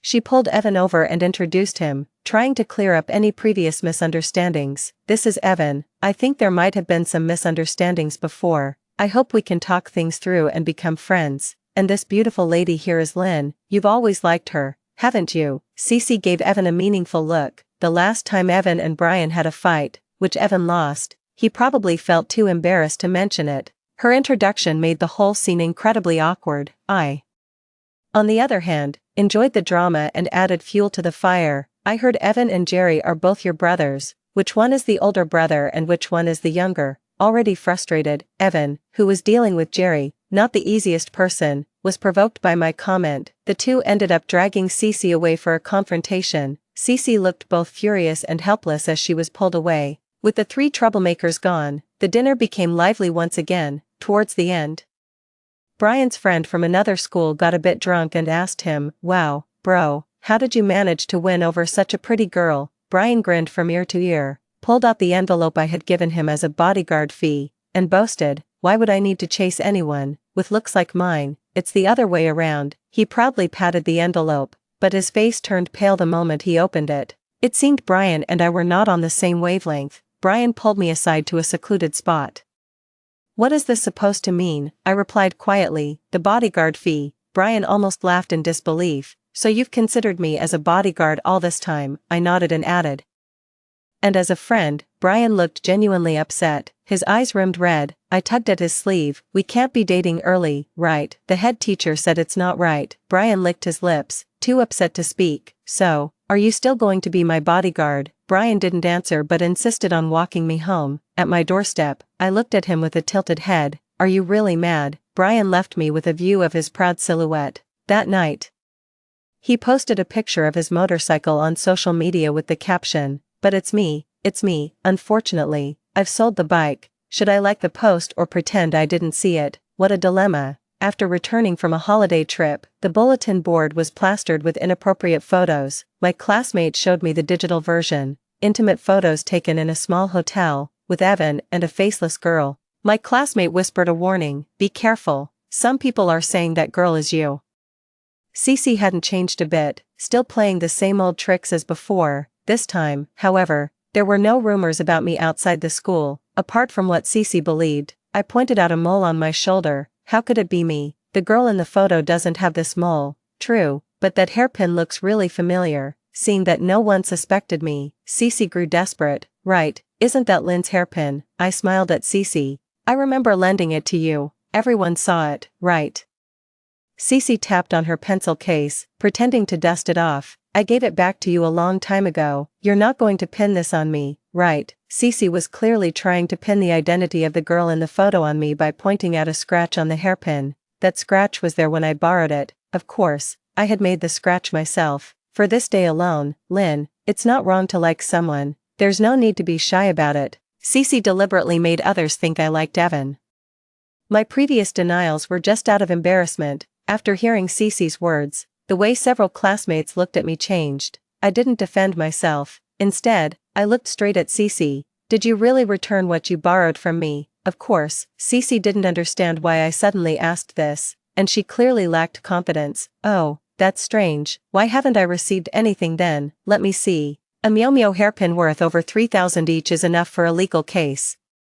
And there are several of them, plus my Mont Blanc pen. I've calculated it. The total is 170,000. That's a significant amount. I need to call the police right away." I had just dialed a number. Cece grabbed my hand. "Lynn, could you be mistaken? Maybe you forgot it at home." "No, I never bought many things that expensive. I bought them all for you. I only lent them to you. And now you say you've returned them, but I don't have them here, so they must have been stolen." Cece's eyes darted around quickly. Just after I finished the police call, she grabbed her bag, intending to head to the restroom. I stopped her. "You can go to the restroom, but maybe leave your bag here." Cece's eyes teared up, looking wronged. "How can you accuse me like this? I just wanted to go to the bathroom." The people around murmured in disapproval. That's right, it might not be Cece who didn't return them. Maybe Lynn really did forget them at home. As time ticked by, Cece desperately tried to dispose of the evidence, clutching her bag and trying to rush out. I tripped her. "Ah, Lynn, that was too much." Clatter. The contents of Cece's bag spilled all over the floor. "Look, isn't that Lynn's hairpin?" "Yes, and the pen too." Cece frantically stuffed the items back into her bag, insisting, "I bought these with my own money." "I returned yours." I snatched the hairpin from her hand, lifting it for everyone to see the scratches on it. "Really? These scratches look very familiar to me, just like mine, and the same as those in the scandalous photo." The students buzzed with various comments. Some said Cece borrowed things and never returned them, claiming them as her own. Others gossiped about her private life and the inappropriate photos. No one doubted anymore that the person in the photos was me. In just a few minutes, Cece became the center of attention throughout the school. The campus forum was abuzz with gossip about her. More than one could keep up with. Seeing that the matter of borrowing my things was beyond redemption, Cece wisely clung to my legs. "Lynn, I must have remembered wrong. I thought I had already returned them. Please, can you not call the police?" "Oh dear, why didn't you say so sooner?" "Look, the police are already here." Cece was taken away for questioning. In consideration of our being classmates, I signed a letter of forgiveness. But everyone knew now that Cece was the person in those indecent photos. Jerry even came looking for her. She went to the bulletin board every day to tear down the photos, but new ones appeared daily. The first day's photos were posted by her, to frame me, but who posted them afterwards? No one knew. Cece was overwhelmed every day. Time flew by, and then came the day to nominate outstanding students. Our school had nomination slots, considering everything. The outstanding student certificate could add extra points. Generally speaking, whoever receives the title of outstanding student usually has a high chance of being recommended for admission to university. Last year, I hadn't decided to study abroad yet. Based on overall performance and votes from teachers and classmates, I was awarded the title of outstanding student. Lynn, since you're going abroad, why don't you let someone who needs it have the spot? Sure, teacher. I have no problem with that. Before the teacher could arrange anything, Cece raised her hand and stood up. With tears in her eyes, she asked me, Lynn, could you give me the spot for the outstanding student? I know everyone here comes from wealthy families, and I'm the only one who has nothing. I can only get into a better university through this recommendation. Cece was always good at moral coercion. She had managed to secure a recommendation the same way in my previous life, too. The teachers and classmates looked at me, waiting for my response. I waved my hand dismissively. That spot is no longer mine to give. For fairness, let's have a vote. I helped the teacher deliver homework to the 5th floor. On the corridor, Cece blocked my path. Can we talk? I followed Cece to the platform on the 5th floor, which had the best view, overlooking the schoolyard. Cece chuckled first. I should have guessed. Lynn, you've reincarnated too, right? I was too tired to pretend anymore. Yes, so please behave yourself. Cece frowned, annoyance flashing in her eyes. What are you pretending for? Aren't you just someone who reincarnated into a wealthy family? Let me tell you, even if you reincarnate 100 times, you can't beat me. I want to see if you can still afford to study abroad if your family goes bankrupt. Saying this, she stepped up to the edge of the platform. Lynn, tell me, if I jumped off the building, would the school give me the recommendation? She pulled out her phone to record, tears streaming down instantly. Her voice panicked. Lynn, I know you've always looked down on me. Please, don't push me anymore. I really can't take it. Before I could react, suddenly a dark figure rushed over and embraced Cece. The two of them fell off the platform together. Screams. Everything happened too fast. There was blood all over the ground, and the students below screamed in horror. The person who had rushed down with Cece was Ray. He landed on top of Cece, nearly unharmed, while Cece was severely injured and fell into a coma, later hospitalized. After diagnosis, Ray was found to have a mental illness and was released without charges. Cece wasn't so lucky. She suffered a spinal fracture and might be paralyzed for life. After Cece woke up, I visited her once as a representative of the students. The doctor said there's a 96% chance the surgery will be successful. After your surgery, try to start afresh. Seeing me, Cece was so angry her veins bulged. Mind your own business. I placed the fruit basket just out of her reach. I never understood why you hated me so much, given that I was never bad to you. Cece clenched her fist and gave a sinister smile. It's because you were too nice to me, Lynn. We met as children at the city's joint evening show, and you even gave me a cake. Back then, I thought since you gave me a cake, why not give me your wealthy dad and kind mom too? Later, I managed to do it, but unfortunately your parents were too loyal to you. Even after you died, they still loved you, so I tampered with their car and got a hefty compensation. It turns out that her parents' deaths in her previous life really were connected to her. Cece. Malicious people won't meet a good end. Leaving the hospital room, I heard Cece smash the water glass on the table and scream, if I can't have peace, neither will you. Not long after I returned, Cece, despite her physical disabilities, started a live stream. In the stream, she applied makeup to look like she was injured and wept pitifully. My name is Cece. I am officially reporting Lynn from class 7, grade 12 at First Senior High School, for bullying me at school. Her paralysis and the frightening makeup quickly attracted a huge audience. Many unscrupulous reporters lined up to interview Cece. Cece provided detailed information. Soon, not just my personal information, but also the details about my dad's company and my mom's workplace were exposed and scrutinized thoroughly. People began boycotting my father's company's products, driving the company to the brink of bankruptcy. My mother was also suspended from her job. Despite everything, my parents didn't blame me. Instead, they comforted and protected me. Lynn, don't worry, falsehoods can't become truth, your mom and dad believe in you, if it gets too much, you can always go abroad, this might be a good opportunity for us to relax as a family, but at night, I would see my father smoking on the balcony. He, a middle-aged man, was putting out resumes on job sites. Beneath my mother's bright smiles was evident sorrow, and her hair had turned significantly grayer. My classmates could testify for me, but the number of outraged netizens who didn't know the full story was overwhelming. Some people I didn't even know started blocking my way to and from school. Luckily, Brian was there to protect me. Aren't you angry? Brian playfully tried to cheer me up. Brother here mixes in the streets, and I value integrity. Don't worry, I've taken the bodyguard fee, I'll definitely protect you. Brian's eyes showed deep concern. Lynn, just say the word, and I'd do anything for you. I knew that with Brian's family's resources, handling this situation would be a trivial matter, but I wanted to handle it myself. What could be more satisfying than personally dealing with my enemies? Cece, I gave you a chance, you chose not to take it, so don't blame me for being ruthless. At noon, I put on a hat and a mask and went to a small restaurant frequented by loan sharks. I had just sat down when they walked in.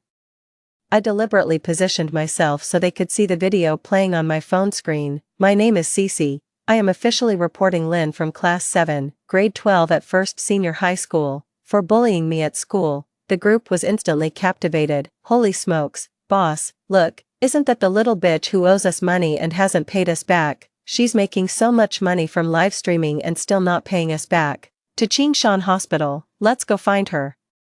While they caused a commotion at the hospital, Cece was undergoing surgery. Disturbed by the chaos, the surgery, which had a 96% chance of success, failed. When Cece woke up, she received the devastating news. Ignoring the thugs demanding money and trying to find the doctor, she demanded, how could a surgery with a 96% success rate fail? Who was the chief surgeon? I want to see the doctor who operated on me. The doctor who had performed her surgery, during the procedure, was dragged out by the loan sharks and hit his head against the hospital wall and was now lying in a hospital bed. To protect the doctor, the hospital refused to let Cece meet him. Frustrated, Cece picked up her phone and started a frenzied live stream from the hospital, gaining a lot of attention once again. The hospital, with no other choice, released video evidence. The thugs, who had been ignored until then, racy photos that Cece had mortgaged with them were also released. Oh my. What a spectacle. So she owes money and doesn't pay it back. Someone finds her and attacks the doctor at the hospital, and she still has the nerve to cause a disturbance. What decent student would take out loans with such high interest? Seeing the overwhelming negative comments online, Cece panicked. It wasn't me. It wasn't me. It was all Lynn. Lynn forced me. Still so professional, even at this time, she tirelessly tries to smear me. Unfortunately, public opinion had already shifted. So you just do what you're forced to. Don't you have a brain? Why do I feel like not a single word out of Cece's mouth is true? Meanwhile, I had Brian upload the video of Cece at Ray's house to the internet. Ah, it's just a fish, right? The kitten is so pitiful. It hasn't eaten. What's wrong with feeding it? Stop chasing me. I bought the fish. I didn't eat the fish. The cat ran away on its own. Why should I pay? When Cece first released this cat-loving video, it was very popular. I didn't expect such a turnaround. The way people once praised Cece to the skies, they now cursed her viciously. Ah, Ray, isn't that the person who carried her down the stairs? Oh my, no wonder. I heard after she exposed him online, his business was ruined. Truly, what goes around comes around. The retribution is swift. Under continuous attacks, Cece became emotionally agitated and increasingly irrational. She yelled at the camera, "What are you doing? I'm the one who's hurt. I'm the one who's paralyzed. Why don't you pity me?" Instead of speaking for them, seeing Cece's distraught and agonized state, I pushed Grandma into the live stream. It was time to deliver the final blow. Cece nearly went mad upon seeing Grandma alive. Retreating and clutching her head, she wailed, "Impossible, impossible. You were supposed to be dead. How are you still alive? Don't come any closer. Stay away." Grandma wiped away her tears and apologized to the camera. "I'm sorry, I didn't raise Cece right. Everything she said before was a lie. Please don't believe her. I never imagined that my granddaughter, whom I took great pains to raise, would try to poison me for a large insurance payout. If it weren't for Lynn, I might have been dead." With the truth revealed, I handed over the evidence of Cece slandering me, along with her attempt at poisoning for insurance fraud, to the police. The police legally arrested Cece for defamation and attempted murder. Ah, you wicked old woman, you didn't let me be born into a rich family, and now you ruin me. Cece crawled towards us like a madwoman, but security knocked her to the ground. As the police car arrived, she broke free and climbed onto a windowsill, shouting, "No, this isn't right, I want a redo." She jumped again, unfortunately. She got her neck caught on a tree branch and survived, this time. She was not only paralyzed from the waist down but also from the neck down, completely incapacitated. Our family's life finally returned to peace. My dad's company even gained many guilt-driven fans, and our sales in 1 hour exceeded those of the days when production was stopped. On my 18th birthday, just like in my previous life, my parents were away on a business trip and couldn't return home. I held a birthday party at home. The day was very lively, and nobody mentioned Cece. It was as if she had never been part of our lives. After receiving birthday wishes and gifts from everyone, the party ended, and the house suddenly felt empty. A light rain began to drizzle from the sky. My heart grew more anxious. In my previous life, it was on a rainy night like this that Evan pried open the window of my house and destroyed me. To pretend to be asleep, I hadn't turned on any lights in the room. Amid the sound of the rain outside, the room seemed even quieter. All that could be heard was the swishing sound of the clock's second hand, along with mine and Brian's breathing. I was lying on the bed, and he on the floor. Cough, cough. Brian cleared his throat in the darkness. "Lynn, are you asleep?" "No." "Do you think Evan will really come tonight?" "I don't know." The atmosphere quieted down again. Bzzz. Brian's phone vibrated. I turned to face his gleaming eyes. "Lynn, it's midnight. What's that on your face?" "A monkey's butt." "Why so red?" I chuckled.